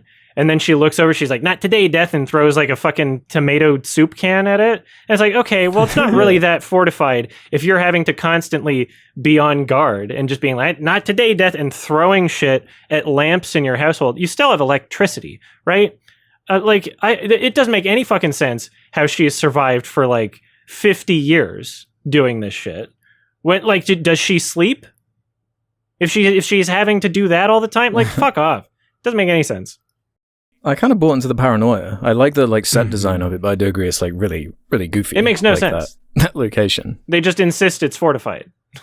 They just keep saying it. But I do like the jumping off point to me that makes that work is the kind of hereditary angle and the dynamics that do come from that, where like there's the mother character who to me was kind of like strangely sympathetic, because her mum was the grandmother who's kind of like lost her mind over these premonitions that she's had. So it gave it kind of a little bit of texture with the family dynamic of like the mum that's run away and she's come back. Like it just felt like way more going on than some of these previous movies. I really felt like it was held together by that hereditary family angle to it, with the set pieces linking it, just keeping it a solid horror comedy throughout. So is that the difference? Is that it's like the literal bloodlines of like, oh, this is a hereditary thing. Usually the big disaster set piece starts and then it's just immediate. They're all trying to escape death, whereas this is like delayed. In the other films, so according to the lore, Death is like very OCD and he likes to kill people in order. So whichever order that they died in the premonition, that's how you know who's coming next, right? But in this film, the concept is, but what if somebody who escaped death in one of those premonitions had a baby and they had a whole family? Then because they would have died back then, they're not supposed to be alive, so Death has to kill them too. But he can't do it like that. He can't just kill them because it has to be in order, and Death is very, very obsessive compulsive. It has to be in this exact way. Otherwise, he gets really upset. So, that's the concept. Is like, the babies weren't supposed to be alive, so they should die too. So it's kind of a twist, but basically the same thing, just a little different. Basically the same thing, yeah. And I think the addition of the concept of killing someone else to take their remaining lifespan is also new to this film, I believe, but I'm not sure. And I wish they did more with that, because that's a funny concept. Yeah, it is. Maybe they'll do more in a sequel if they do one. But the Tony Todd character that you mentioned, was he, I remember him being in the other movies, but was he kind of like an exposition? Yes. So delivery dude? Yeah, he like knew what was going on. He played a guy that worked like in a, what's the name of the thing called? He cremates bodies. And so other characters in the other films would be like, they'd meet him for some reason and he'd know a lot about these things and just kind of be like, oh, death is coming for you. Here's how he works. And there would be no explanation as to why he knows these things. But now this film's like, this is why. It's because he fortified with grandma. They give him a backstory. Yeah. Yeah. Yeah, he was good in it. Yeah, I mean, I went with the whimsy of it. I mean, I feel like, yeah, like you're nitpicking certain lore things. I guess because it was all new to me, it was just kind of washing over. And I was like, oh, this is just kind of cute and not cute, but, like whimsical and stupid and like funny. Like it's just a funny thing. And I didn't have too many hangups on like what was happening lore wise or logically. Yeah. It's not even so much that the lore doesn't make sense. Like I can handle a movie that's nonsensical, right? Those can be fun. Mm-hmm. It's that they spend so much fucking time on it, just saying shit that's like, okay, now you're doing this. It's a part of the routine of the franchise that I've already seen before. It's not shot in an interesting way, right? Like it's not like coming from that interesting of an angle throughout. Like, sure, there are unique things to this film, like the family dynamic and like the character who we mentioned earlier, the tattoo guy or whatever. Like, there are fun things about this film, but they don't take up a significant amount of the runtime. We're talking about like a quarter of the movie, and I enjoyed a quarter of the movie, right? But like, as you mentioned with like the opening intro, like, I'm watching that initial death scene just thinking like, okay, is it too much to ask for any shot to not look like ass? Like it was disgusting. Like every single shot in that intro was like ugly as fuck. Like the terrible looking CG environments and like no motivated filmmaking really. Like sure, the camera is technically showing what it's supposed to show because the script says show this, so the audience knows that that's happening. That's that they're filming it technically, but it's not motivated. It's not like artistic, right? Like, and I'm starved for something more. And when I look at like what this franchise could be, like, sure, ignore the anthology concept, even if we didn't do that. There's nothing about this genre or series that says that we shouldn't have motivated filmmaking or nice looking shots or better performances, right? Like the things that I care about in movies, I'm like, damn, I wish that was in here. So it's just kind of frustrating, especially when just, you know, so much of the runtime is me just like waiting for the next death. Like, please, Jesus Christ. And then when the deaths aren't even that cool or interesting, it's just like, oh, they exploded in a CG pile of goo. Like that's most of them. Right? Like, okay, it's not even interesting. Fuck, it's just frustrating. I like the second movie. It's much more interesting in that sense.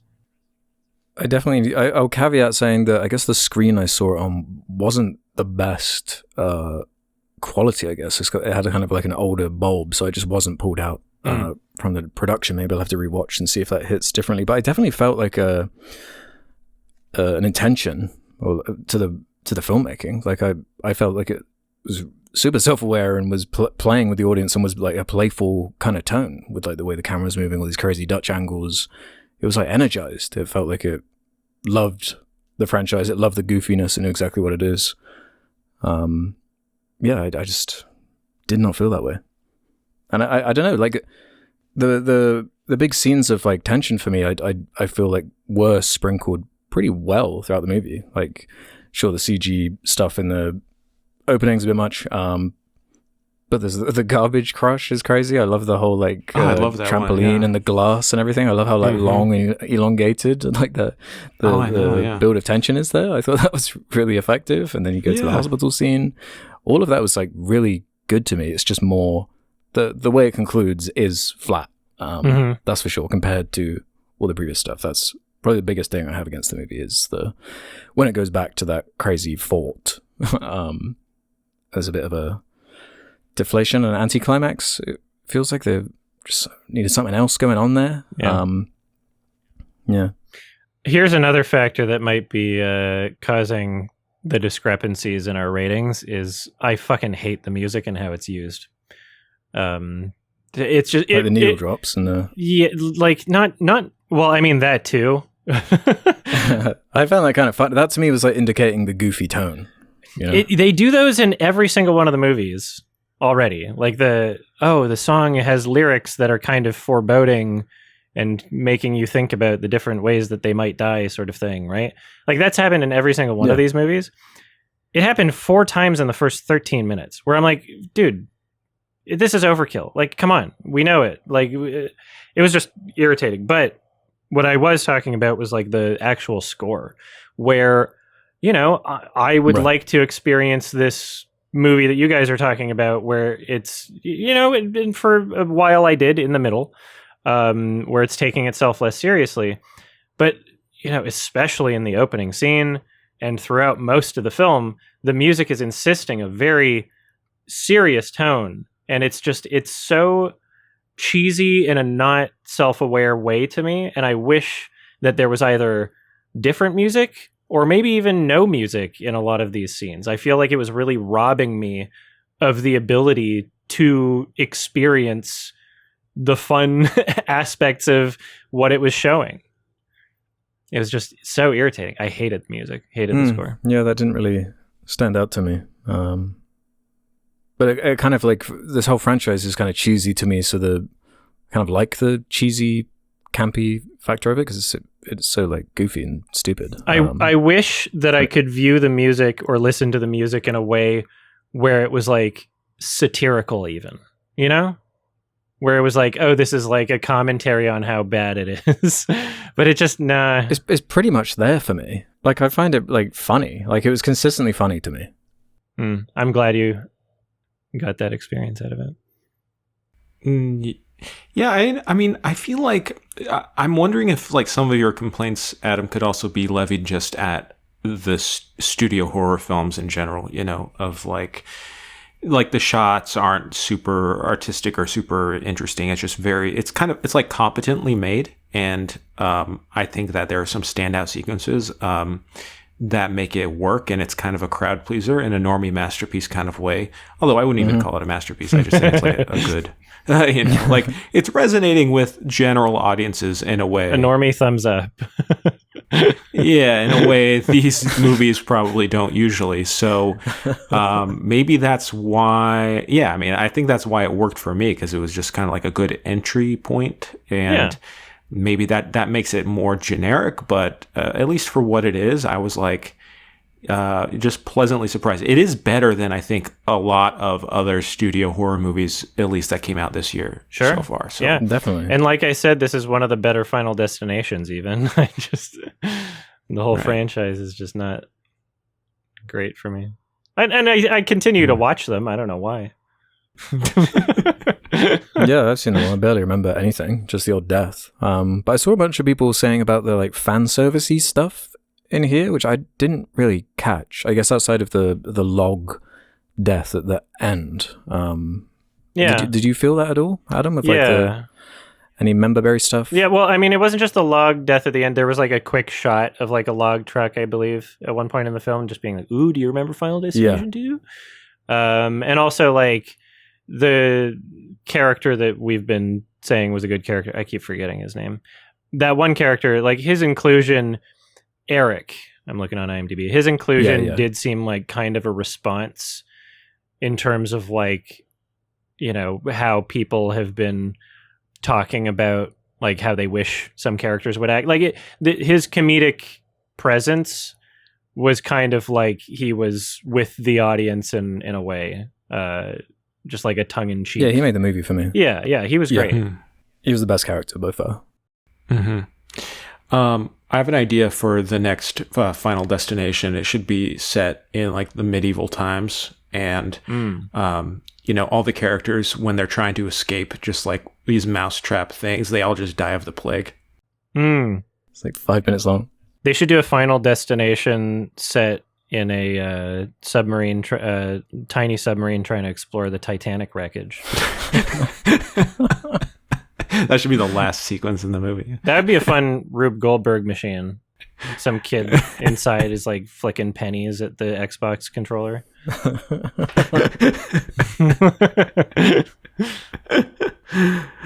Not bad, not bad. That could be fun. Yeah. Yeah, I would like this movie a lot more if every death was satisfying, but instead it was 2 deaths that were satisfying. Okay. The payoffs are just not great. Yeah, I guess that's where I disagree. I felt more of a consistency to it. And yeah, I mean, it's not reinventing the wheel. It's not it's what, like 14 years since the last one. I can barely remember the old ones. I just thought this is what this kind of movie should be. Mm-hmm. Maybe you could, clean up some of the CG, clean up some of the other stuff, but I don't know, like that. That garbage crush was like, fuck. Yeah, it was like horrifying. Yeah. That was fun.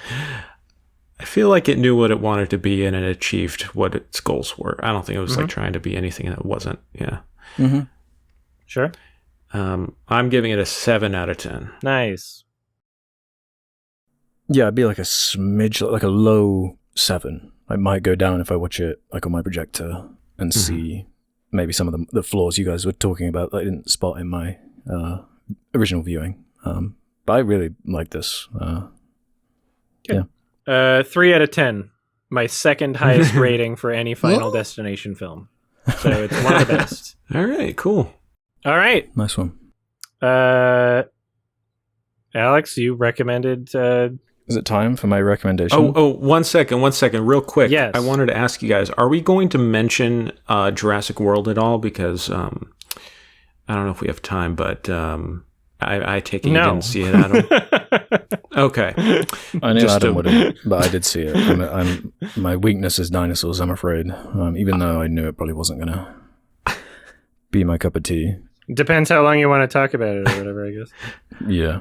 I don't know. Do we have 5 minutes? Maybe Sure, I'm curious to hear what you have to say, Alex, because I saw your rating on Letterboxd, and I'm kind of curious to what your takeaway was. Yeah, I was mostly intrigued by what Gareth Edwards would bring, honestly, as director, but it just felt like so rushed to me. And any good idea, it just wouldn't indulge in. And when it started going into like member berry stuff. Yeah. That to me was like, really? This is the Alien Romulus of Jurassic World then. So, most people like are chilling with it, they like it. But for me, that's mean just to Jurassic, to Alien Romulus.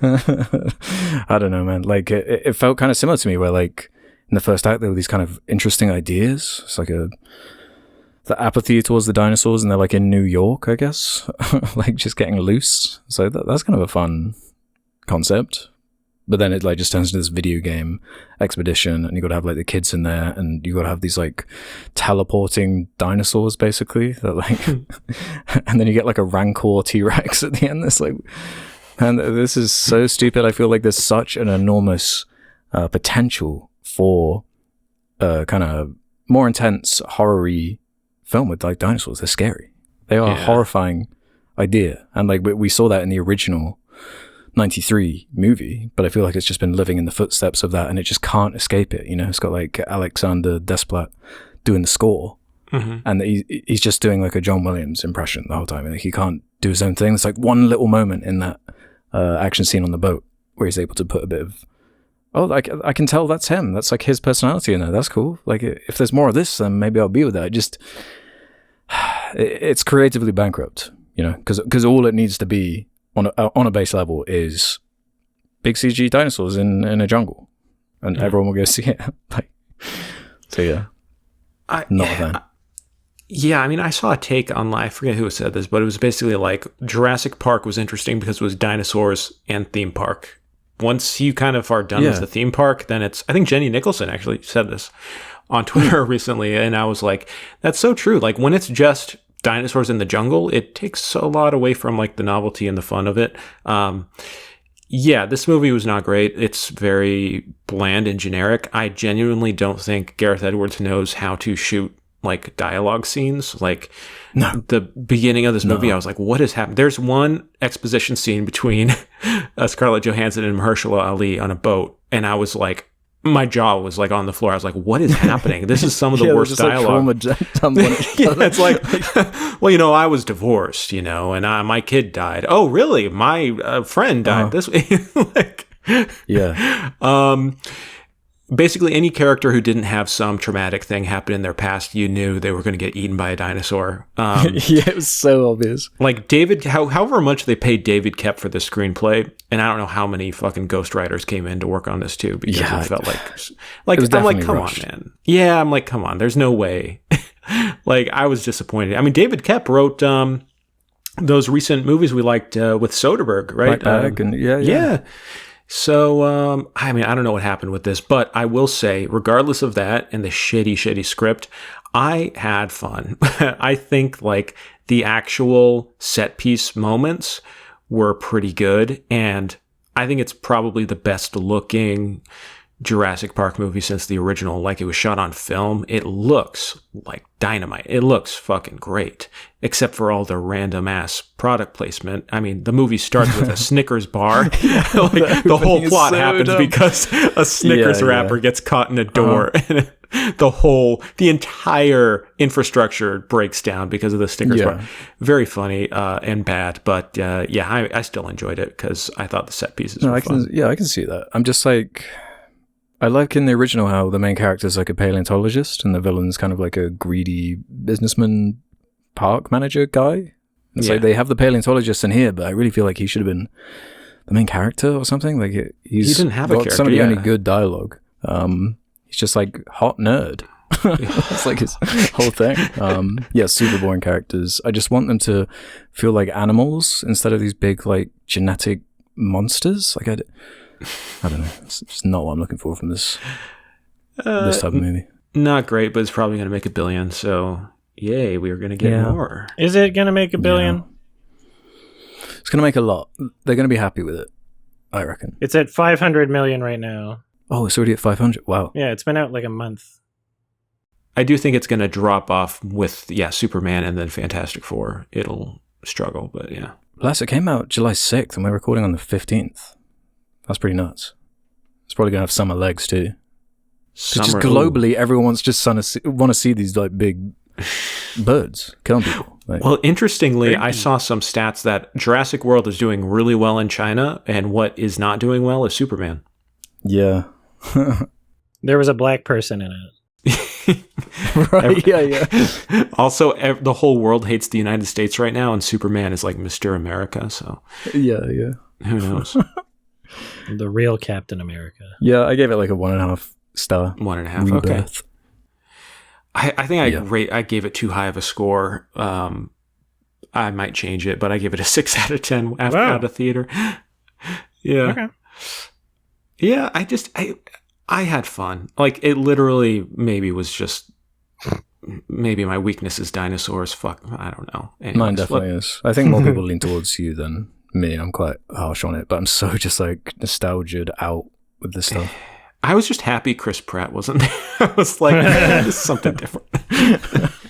From the trailer, it didn't look like Scarlett Johansson was even trying for a moment. No, and apparently she was the one that like really wanted to be in it. Oh, according to her, yeah. According to her bank account. And now she's the #1 highest grossing actor in the world, I believe. She's the grossest actor? Might have something to do with it. Well, I mean, I wouldn't be that rude, but that's what people are saying. No, okay. All right. Are we moving forward to the recommendation?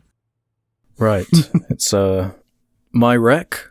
I don't know, this is interesting. It's kind of like a half spite, half love rec. It's getting emotionally complicated now. Oh, splove. So yeah, we're talking about Mel Brooks' Spaceballs, 1987. Mm-hmm. We normally kind of set the conversation up with a plot synopsis, but it's a parody of Star Wars. Yes. I'm more interested in starting this conversation around like, what's happened to parody movies? When was the last good one? What happened to any studio comedies? I mean, yeah, true. Just comedies, like in general. Real life especially is just these, a like, parody now, so...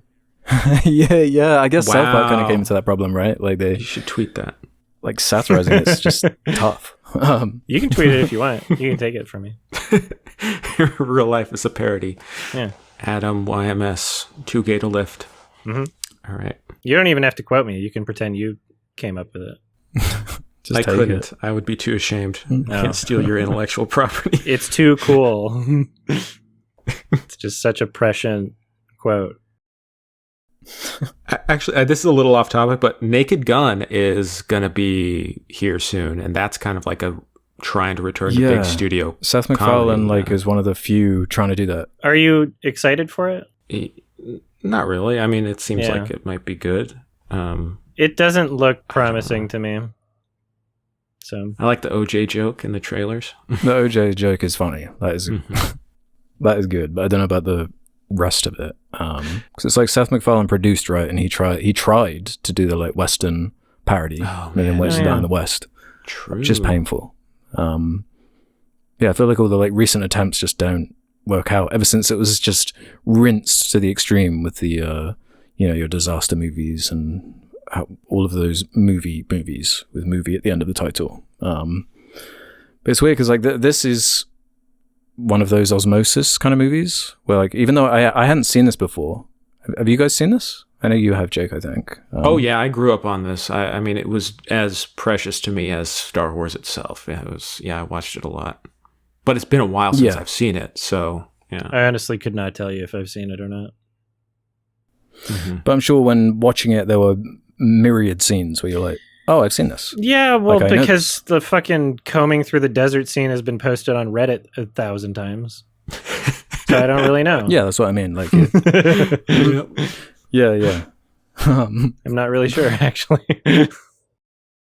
Yeah, because I'd definitely seen like the John Hurt alien gag and the combing the desert stuff. But there's still plenty of times it was kind of catching me off guard, making me laugh. The maybe my favorite joke was the opening shot. Like that actually got me. Just the enormous like miniature that wouldn't stop scrolling. I know, that was so good. Yeah, it starts off really strong. That was good to me. I like the score during that part. With the laser sounds. Oh yeah, that too. So Sorry, like- I was thinking of the one with the ship. Yeah, I know. reveal. Oh yeah, it sounds like Jaws. Yeah, But yeah, also the pew pew was funny. That was fun.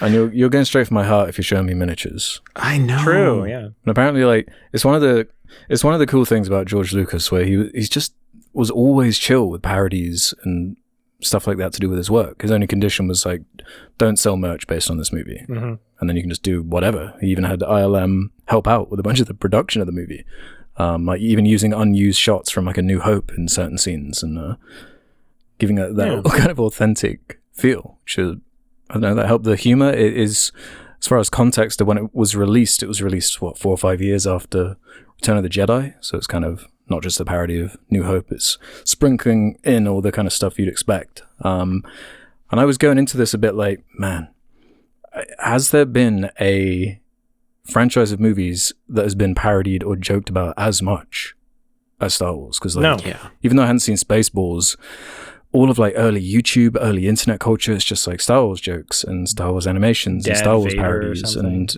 GIFs and exactly, like Star Wars gangster rap and all this kind of shit. So it's like, what angle are they going to take? What can they bring to make this funny to me? And it didn't fully succeed, but I felt like the cast kind of propped up and carried a lot of the like silliness. I was just loving the silliness, like truly just silly. John Candy and Rick Moranis especially were, I think, my favorite part, and Mel Brooks too. Yeah, Rick did a great job. Yeah, he carries it, and I'm also not normally into like a slapsticky kind of humor. Some of it was like funny to me, especially anything involving Rick Moranis. He's a treasure, that's for sure. And yeah, the whole idea of the reason I recommended it in part was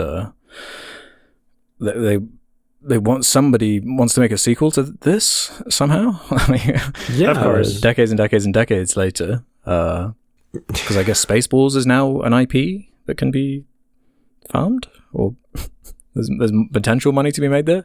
I just don't know how you're going to be able to make those jokes. Like what material's even left? Member burying Spaceballs.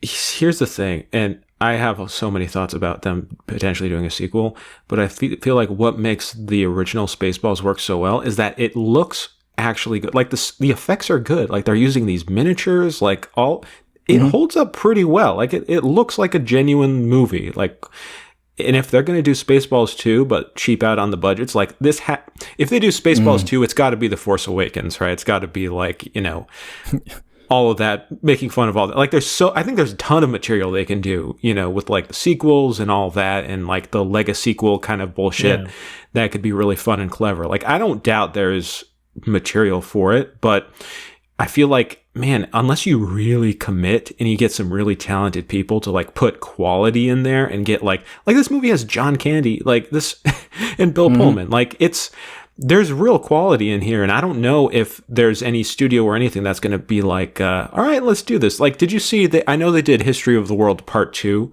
recently, and I didn't even watch it. I didn't hear any like reviews or anything about it because I know it was just kind of like tossed off on a streaming service. Like, if you're going to do it, you got to really commit, especially if you want it to look good. So I'm very doubtful of if it's going to work at all. Yeah. Yeah, because the meta humor was something I quite enjoyed. It didn't feel like a Deadpool-y way of doing it, because they mention the sequel in this film, which is quite funny, that Spaceballs 2, The Search for More Money. Yeah. And there is like a funny... they're describing the prospect of this sequel as a non-prequel, non-reboot sequel part 2, but with reboot elements franchise expansion film. That's pretty funny. What the fuck? Yeah, like it's the silliness. It's leaning into the absurd nature of it. Yeah. It's just kind of like childish and playful. It's, I don't know. I don't think it really has anything on a Blazing Saddles. No. Young Frankenstein, even though I haven't seen that yet somehow. But the clips I've seen from it are funnier than this movie. Yeah. I rewatched it the other day. That was really funny, man. Like consistently funny. Yeah, that seems up my alley. Some of my pet peeves is the like the reference humor stuff. Hey, it works in Star Trek. You know. Yeah. It's just kind of on the nose to a degree where it's like the joke is like the reference, even though that Star Trek scene does have a good punchline of like just wasting all this time and it not working. Yeah. I don't know, he told me my ass was this huge, and then him just like walking through and it's literally like a 10-second walk into the next room. That was kind of funny to me. Yeah. There are good bits like in this movie, like really fun stuff, but seeing it without the sheen of childhood, because like I used to watch this and be like excited by the story and like, oh, this is just like a fun movie like Star Wars, but like goofier. Funny. And now watching it, I'm like, oh man, there's a lot of like just like nothing happening at times, and a lot of gags that are like, and this is how I feel about, they're just throwing a lot out there. This is how I feel about a lot of Mel Brooks movies that don't work, is that he'll commit to a bit really hard in a movie, and if it doesn't work, he'll just like linger on it, and it'll just be like, no, we're doing this really lame bit where his butt is turned around to face him. It's like, no, we're gonna do this. Like, I think what I love, it almost feels like slow. Like, where are more jokes? Where are the more like kind of like Airplane-esque, like Zucker Brothers kind of like humor? Like it needs just a little bit more for it.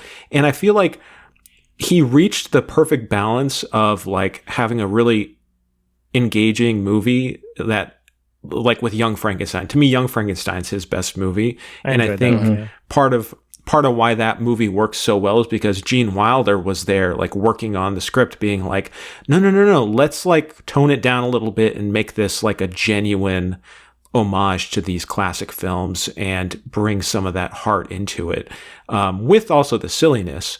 But yeah, watching Spaceballs, it feels like later Mel Brooks movies like Spaceballs, like was the Robin Hood, Men in Tights.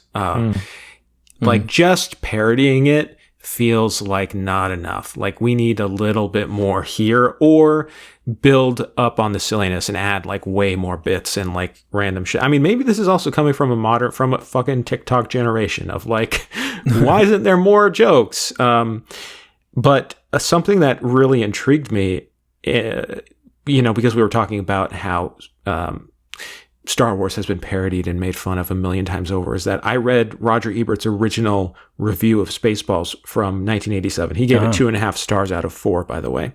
And he basically complains in the review, why is Mel Brooks making a parody of Star Wars now? Isn't it way too late to do that? He's like... No, the trilogy was over for multiple years. like why are we doing... Like, he's like, this has been beaten to death already. Why is Mel Brooks making just a straight parody of Star Wars? And he was basically like here's a line at the end of it. maybe the reason Spaceballs isn't better is that he was deliberately aiming low, going for the no-brainer satire. What does he really think about Star Wars or anything else for that matter? And I think that kind of sums up my feelings about this movie is like, oh yeah, it is intermittently funny. There's some great characters and like iconic bits. But at the end of it, I'm like, all right, what was the point of that? Like, yeah, Star Wars is silly. Yeah. Yeah. And yeah, I agree. Like, not only should it have more gags, but like, I think the biggest problem is just the gags aren't that strong. Like, maybe at the same frequency, if all of them were like really solid, then it would work for me. But just so many of them fell flat. And just in terms of like, not just how they're written, but how they're presented, like how they're filmed and edited. So there was the gag, like, take only what you need to survive. And, you know, anyone who's ever seen any movie or anything kind of knows what the upcoming visual gag will be. Like, clearly she's going to take too much. But then instead of just, you know, cutting to the gag or having the setup for the gag being closer to the reveal, you're kind of just like watching them walk over the desert for like 20 seconds, finally getting over the dunes so that you can see, oh, she did in fact bring a lot. But it's like, okay, you're just kind of waiting for a reveal that you already know is happening and isn't really funny, you know? Mm-hmm. So it's just kind of like frustrating in some parts. Yeah, it's a lot of winking at the camera, literally looking into the camera and going like, do you get this? You get it? Mm-hmm. Yeah. I think you hit the nail on the head with the kind of, you don't get an idea of what he feels about these movies, because a lot of the best parodies, I feel, have like a reverence or some kind of deep understanding that only like a nerdy, dorky person who like loves it is able to poke fun at it in that way. Like we mentioned Seth MacFarlane fucking up the Million Ways to Die in the West, but like those Family Guy Star Wars parodies that went straight to DVD in like the mid-2000s are actually pretty funny.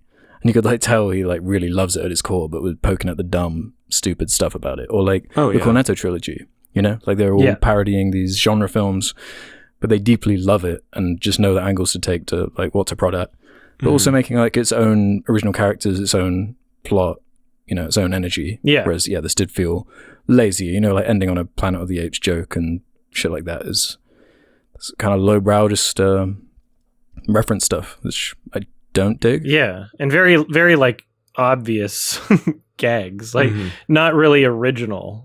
Is part of the biggest problem with it. A lot of these gags just feel like, oh yeah, I've seen this.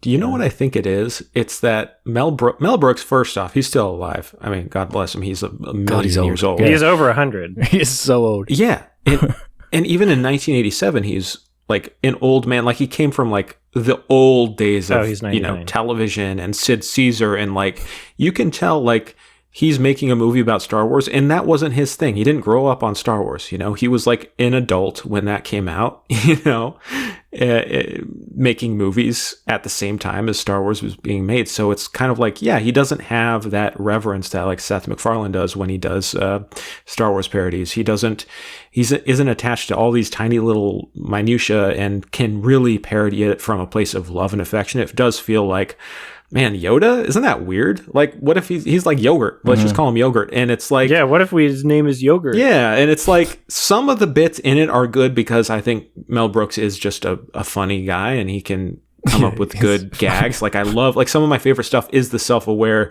like, they're watching the movie itself in the movie. Like, to me... Yeah, that was a good gag. I hadn't seen anything like that before as a kid. I'm like, this is so fucking, like, wild. They're talking about the movie in the movie. Like, I love all that stuff, but that's kind of outside of it being a Star Wars parody. All the stuff I love most about it has nothing to do with Star Wars. Yeah. They should have named him B. Han Solo. Because he's a B. Uh-huh. Yeah. Man, that really... I was going to say something that threw me off. Sorry. I do that sometimes. Now, what were you going to say? What was I going to say? I thought that some of the gags were like charming and cute and fun, like the movie within a movie thing, and just the practicality of how it's literally just a live feed on the back, but you know, it's a good excuse in terms of like what it's claiming to be narratively. Like it's a fun visual to experience. Yeah, that might be the best joke in the film. Yeah, it's cool. Yeah, I feel like Blazing Saddles and Young Frankenstein are covering genres that Mel Brooks truly loves and grew up with, classic Westerns and, and you can tell. horror pictures, and it's like a place of real affection and care. But this is kind of like looking down on it a little bit, like, this is dumb. And what I love, my favorite sequence in the movie is like almost the end, right before the wedding sequence, which is kind of boring. But when the whole thing blows up and, Rick Moranis and Mel Brooks and the other guy are like, oh my God, we need to get to stop the self-destruct. Right, and yeah. just like everyone getting the escape pods, and the bear is there, and like all, the bearded lady, and like, it's just so stupid and throwing everything on it. And I'm like, this zany energy, it needed more of that earlier in the movie, where we were just throwing a bunch of stuff at the wall, I like that. Yeah, the absurdism. It would catch me off guard sometimes, like when Mel Brooks appears towards the end, the fortune cookie thing, and he just like starts screaming, "What a world! What a world!" as he like disappears. It's just like really funny. That really got me. Also when John Candy reveals his character's full name, like it's so stupid, Bartholomew. It's so dumb, but that really got me. It's so ridiculous. Like the whole movie. They've just had that in the background, and it's just a stupid payoff. I love that kind of silly stuff. But yeah, it doesn't really like feed into anything outside of just an absurd joke. It doesn't really have anything to do with like Star Wars, really. No, it really doesn't. That's why it's kind of a bad parody of Star Wars, but it's like a fun movie to me. I still enjoy it. It just has its lulls a little bit. I mean, if I hadn't seen it and grown up with it, then yeah, I probably would be more objective here and be like, yeah, that's kind of a half-assed movie. But there's so many good things about it. Yeah, like the special effects, the performances. I don't know the actress's name, but the one who plays the princess. I feel like she Princess just has a Vespa. great Princess Vespa. She has a great energy, and Bill Pullman is super fun. So. Yeah, I mean, I don't know. Adam, do you have any? I feel like you're waiting to unload some negativity here. No, I was kind of just fucking checked out for most of it. Okay. I really, I don't hate this movie. It's just very slow and not engaging for me. There's like, some moments where I'm like, oh, that was cute, or that's kind of funny, but I never really laughed. It felt like a bunch of like the type of gags you would see in like a Channel Awesome skit, but like better, but not that far off. Damn, that's painful. Rough. That is rough. Yeah. There was one joke that unintentionally aged really well, and when the Dink Dinks revive him in the desert, and he's like, when did we get to Disneyland? But now Disney owns Star Wars, so the joke works better. True. Yeah. He knew all along. Yeah. Yeah, I can see the appeal, but yeah. Mm-hmm. Can someone explain the I didn't get the plaid joke. What am I missing with the plaid joke? That I love the plaid joke because I think that's just absurdism. It makes no sense. It's so it's just absurdism. There wasn't because they love their puns too. They've gone plaid. Like a pun or anything. Yeah. I don't think there's any point to the plaid thing. I just think it's just stupid. Because they'll make an absurdist joke like that, but then like reference Kafka. Yeah. It's like what?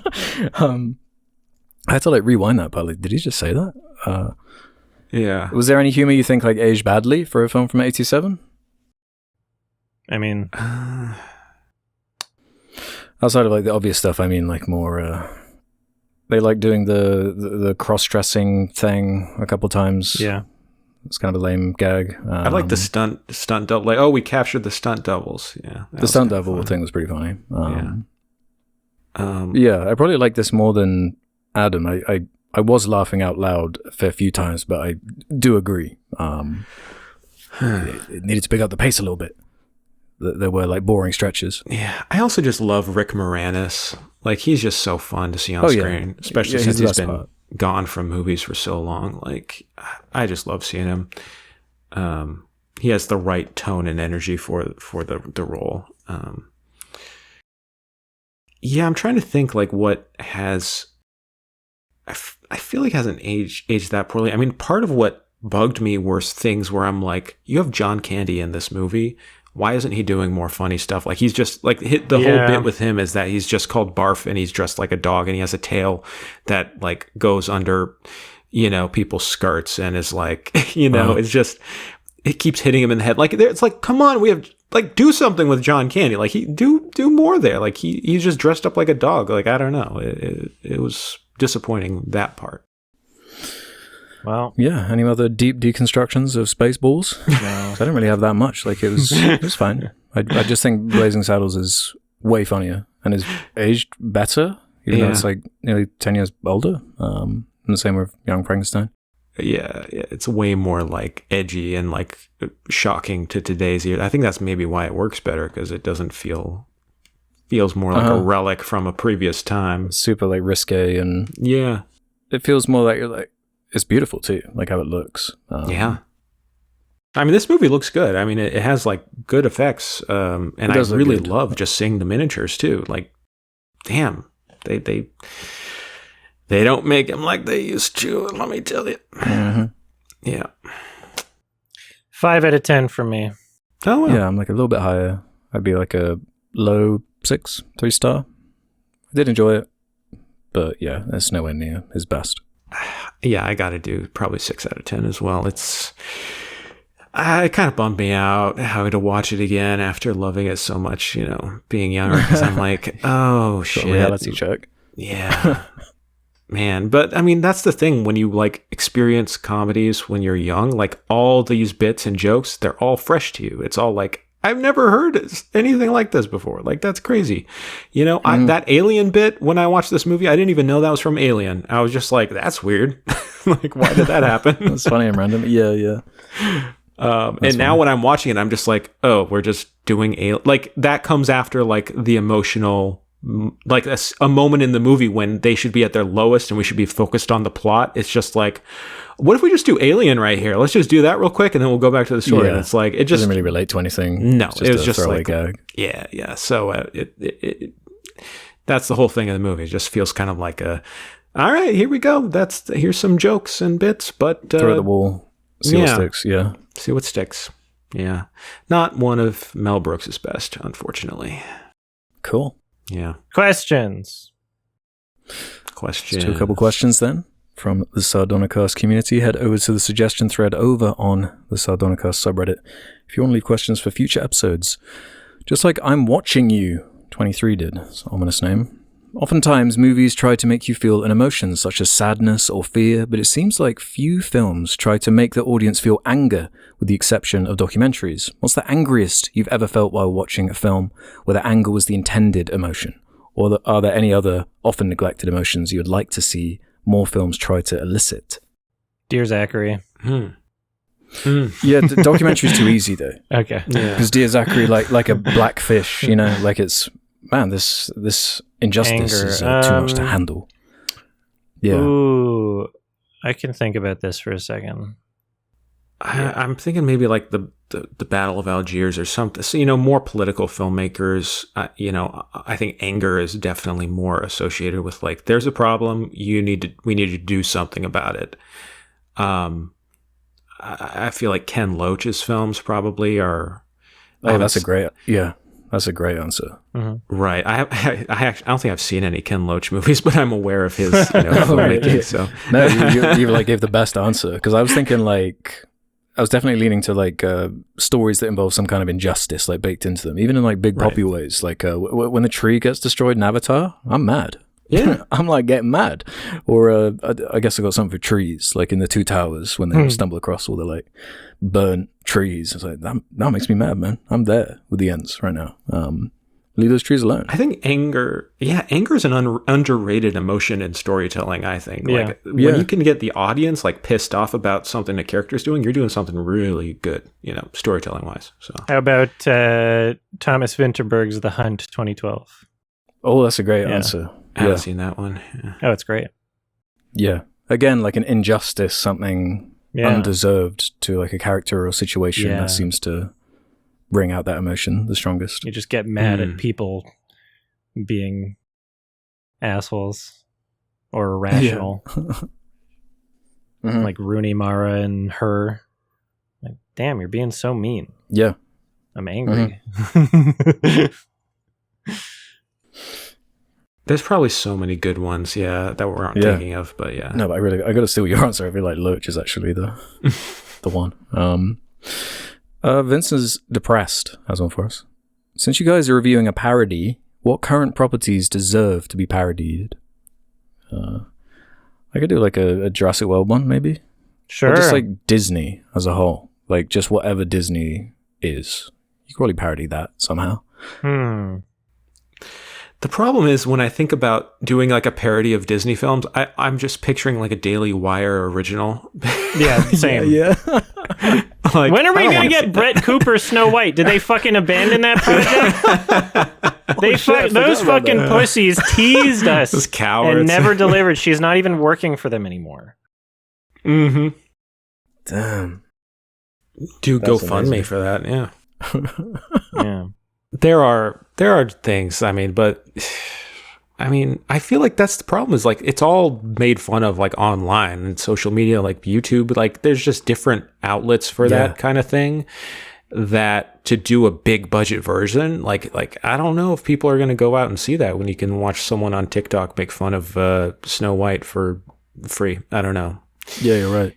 And way more timely, you know. They don't have to take years making a big, expensive project. Yeah, maybe it's just like a dead kind of format, like the parody movie. We'll see how the It doesn't have to be. gun thingy does. Yeah. No, I agree. No, it doesn't have to be. I don't want it to. I guess this is kind of like making me feel, because Naked Gun, like that's kind of a genre parody that that's not really at the top right now, you know?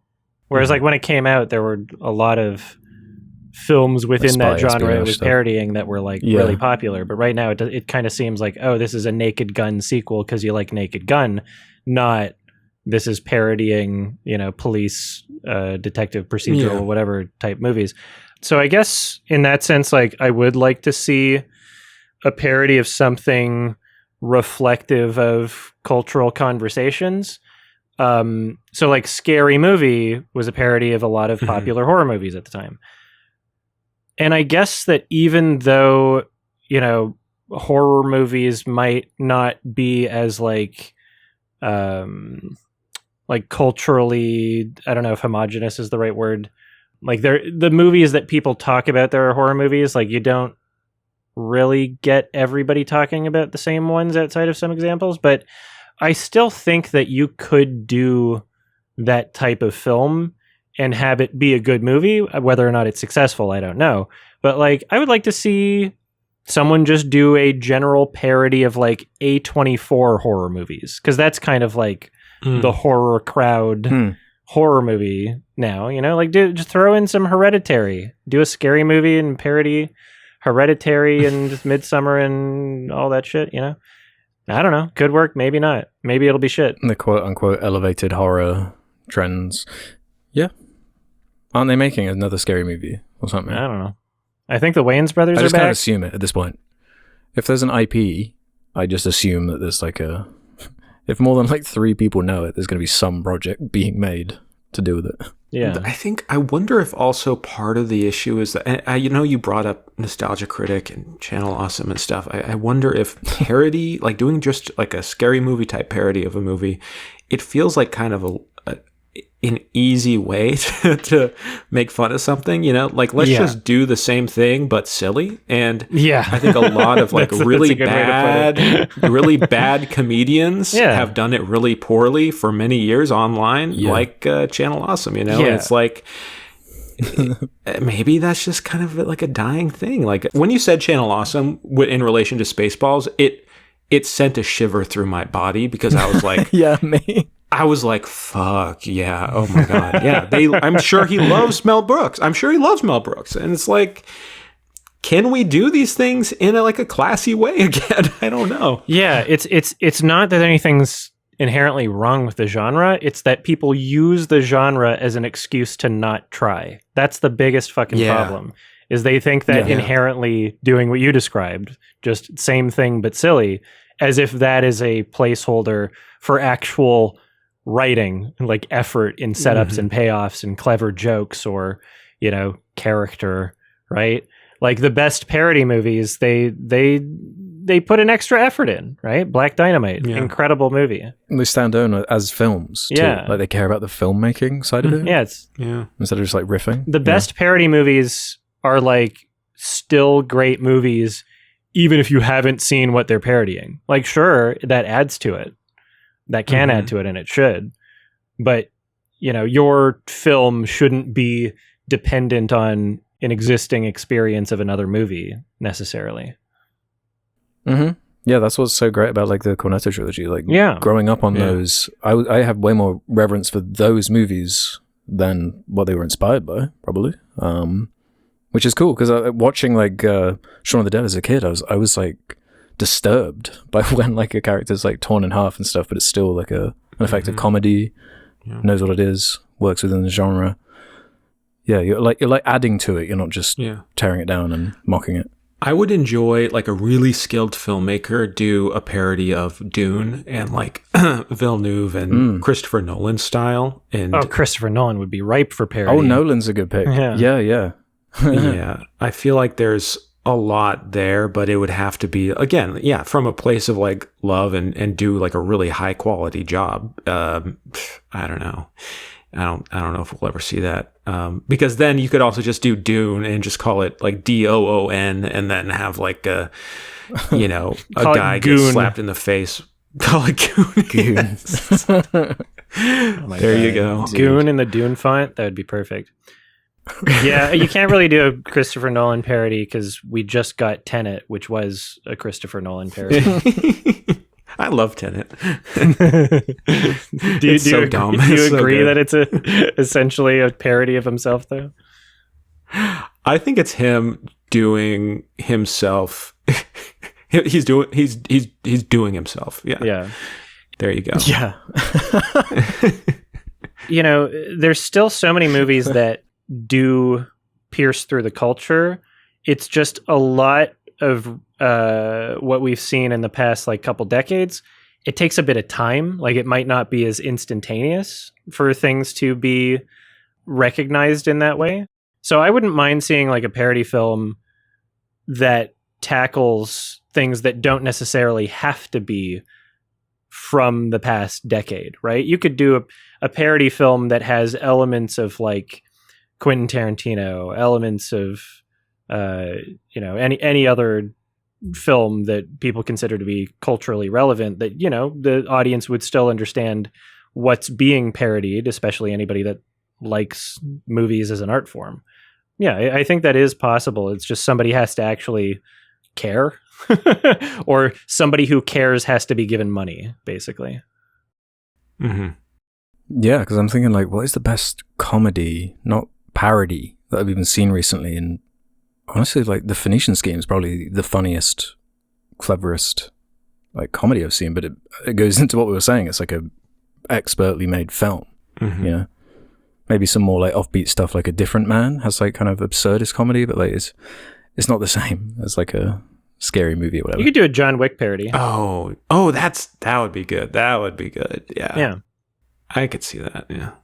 Although Key and Peele pretended that they were doing one with the one called Keanu, and it wasn't very good. Oh yeah, I did see that actually. Yeah, it was boring. About the cat or something. The cat wasn't even really in it. Yeah, that's right. It was on the poster, but it was barely in the fucking movie. I don't know. There was some okay gags in it from memory. I like Key and Peele. All right, one more question. Should we do one more here? Yeah. Let's end on this one from Exiled Outcast. Ever since Elio became one of Pixar's biggest bombs, I've been seeing people come up with multiple explanations for its failure. One of them is critiquing the art style, referring to it as bean mouth or the cow art style. Bean mouth? Do you think these critiques are valid, or is it a case of audiences being entitled and whiny? Have you not seen that? Yeah, the Cal Arts bean mouth. You know, like Turning Red did it as well. It's like the shape of the mouth looks kind of like a bean on its side. I mean, I don't mind it. There's nothing about it that. Yeah, that's not the reason that no one's going to see it. The reason Yeah. is that it looks like Elio. Like it's. Yeah, I mean, the Yeah. trailer was like, "Oh, I've seen this before." Like, Right. there's no reason to watch this. I've seen it before. Mhm. Well, it also just feels like, oh, this is like for kids, so I don't need to see this. And I think that's something. This was I've been enjoying seeing all the hot takes about, oh, what's wrong with Pixar now? What's wrong with Pixar? What's going on? I think there are like a bunch of different factors, namely that they started throwing their huge Pixar movies onto Disney Plus during COVID. Yeah, they've trained their audience. And now it just it's lost value because of that. Like you just can't get around that. And so many movies Marvel has the same problem. Yeah. Marvel has exactly. It's like that there are some basic like fundamental reasons why that's happened. Also, they've just had a few flops and the writing isn't as good as it was. I like Turning Red. Soul was cool, but no, it doesn't have that prestige feeling anymore, and it's going to take a while to build that back up again. But also, I've enjoyed the theory that early Pixar movies were written by people from the perspective of being a parent. So like all the characters in Toy Story they're all like adults, you know, even though they're toys, they act like adults. They have like adult responsibilities and problems. And Monsters Inc., you know, it's about monsters taking care of a little kid, you know, they're like parents and stuff. And True. it's a different mindset than now. It feels like current Pixar movies are from the perspective of like what it's like being a kid and having parents and dealing with that dynamic rather than being a parent yourself. So that might explain some of it, you know, just a different perspective and a different entry. Somewhat. Although people love Inside Out. People like adore Inside Out, right? People, yeah. I mean, Inside Out is fine. I thought the sequel was kind of okay, but yeah, I didn't dig the sequel, but it's the biggest animated film of all time now. It's overtook Lion King 2019. Oh, yeah. But also, Inside Out is kind of like a parent perspective. Like these are, even though the emotions in her head, they're like adults in a workplace, you know? Right. No, you're right. Actually, yeah, that's true. So Yeah, that's interesting. I haven't thought about it like that. But all the people saying like, "Man, you're always asking for original movies, and you finally get one, and you're not supporting it." It's like, come on, Which one? Like- Elio? Elio. It's not an original People movie. saying that. What do you mean Yeah. original movie? But like, I feel like, you know, Sinners it's at like number 3 right now. Sinners? As far as like global box office for the year. Oh, for the year. Yeah, for the year. Which kind of proves the opposite, right? Like people were interested. It's the original script. People went and saw it. Like people would do that if Elio looked awesome. But I just don't feel like that's the case. Yeah, who gives a shit? Yeah. Mm-hmm. Also, like, I think it's worth noting that all the other movie studios can make movies like Pixar now. Like, I remember for a while, the look of the CG animation was special to Pixar. I was like, oh, that's a Pixar movie. They were way ahead of the curve. Yeah. Now all the other studios can. Now we have, you know, Tangled. We have Frozen. I mean, it's just. You just listed 2 Disney movies. but different studios. Yeah. So, But DreamWorks, they make their movies for like a fraction of the budget. exactly. Which is like the Yeah. difference. Like that Dogman movie that I haven't really seen anyone talk about, but it's just made bank. They made it for like 50 million. It's, you know, that makes way more sense to me. Yeah. Spider-Verse. Spider-Man. All right. Well, Elio, more like helly no. Never watching Ooh, that. Severance. Sorry. Ouch. Okay. You've offended me for being woke. Is Elio woke? That's what I want to know. Actually, you know, apparently they cut some things to make it less woke because they were scared. Oh, damn. Yeah, I had that. Yeah, I think one of the characters was supposed to be like non-binary or something. Something like that. Wow. Cowards. Go not woke, go broke. Huh? Tides are turning. There were queer themes and representation cut from the final release. Apparently because of test audiences. Wow. I wonder where they screened it. Yeah, where did they screen it? Nashville. Yeah, test audiences suck. They changed Superman too. Apparently there was going to be the dog punch. Yeah, well, I don't know, like a punch or something? A dog punch? A dog getting injured. Yeah. Yeah. People were like, no. Yeah, there was a question about that I didn't get. But that's not that surprising to me. Fuck test audiences. I kind of feel the same way. I'm like, that you can't, like, it's just put it out there. I mean, why do you need a test audience for it? I mean, I get why they do it, but I mean, I was annoyed because I was listening to Christopher McQuarrie talk about how like, oh yeah, we changed so much about these movies because of test audiences, Mission Impossible movies. And it's like, yeah, you can take some of the input, you know, and that can be helpful. But at a certain point, it's like audiences don't know what they want better than the artist does. I mean, that's why they're coming to the movie. You know, if they knew what they wanted, they would they would do it themselves. You know, it's like they don't know what they want.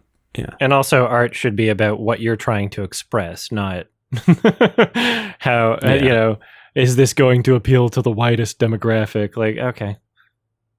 Yeah. It's not really art. Yeah, there should be like a useful tool, but you got to be able to read the room.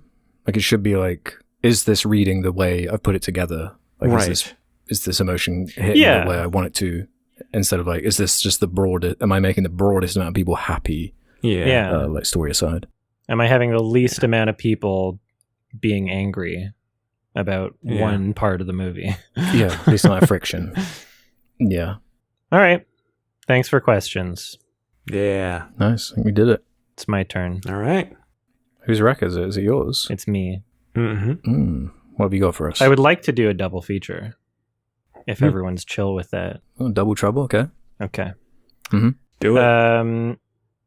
Funny games. Ooh. Oh, cool. 97 and 2007. Oh, nice. Yeah. I'd like to talk about funny games directed by Michelle Haneke. I think Criterion Channel has a bunch of his movies on this month. So Okay, cool. Yeah. I haven't actually seen the 97 one, so that's cool. Okay, cool. Which one should I see first? Oh, well, you know, they're both like the same, but I personally, I would consider... You prefer the American one, I right? prefer Michelle Haneke's definitive version, which is the American one. Okay. So should I see the American one first? I mean, if you want to, yeah, I mean, that's what I would do personally, but okay. I mean, people have debates over which one they like better. I'm a person that agrees with the director on this, but yeah. Okay. That's a cool rec. This will be interesting. I'll probably see it in release order, I'm thinking. Ooh, yeah, you should, maybe if you could do like one scene of the first one and then one scene of the remake and then... A dual watch. Yeah. Okay. 2 screens up. Yeah. Go to the first like 20 minutes of each movie and then whichever one you like more, then continue the rest. Yeah. Not bad, not bad. That's actually not a bad idea. Like, unironically. I actually kind of want you to do that. For these movies, yeah. I'm not doing that's Why not? Oh, maybe I will. it would be such a unique perspective. There's not that many people we could get to talk about it that hasn't seen either of them. I feel like that's bad. I would feel like I'm disrespecting the films if I'm jumping back and forth. Oh, you could play both of them on 2 different screens at the same time. Yeah. I think that's how he meant for them to be played. Left eye, right eye. Yeah. So many options. I'll surprise you. One on your phone and one on your Zune. Yeah, I'll put one on my Tesla Cybertruck as I drive 100 miles per hour on a school zone, and the other one will be in my hand. Yeah. Yeah. Make sure you're listening to classical tunes and head out to the cabin and make sure you bring some eggs. All right. I don't know what that means. Exactly, but you will. All right.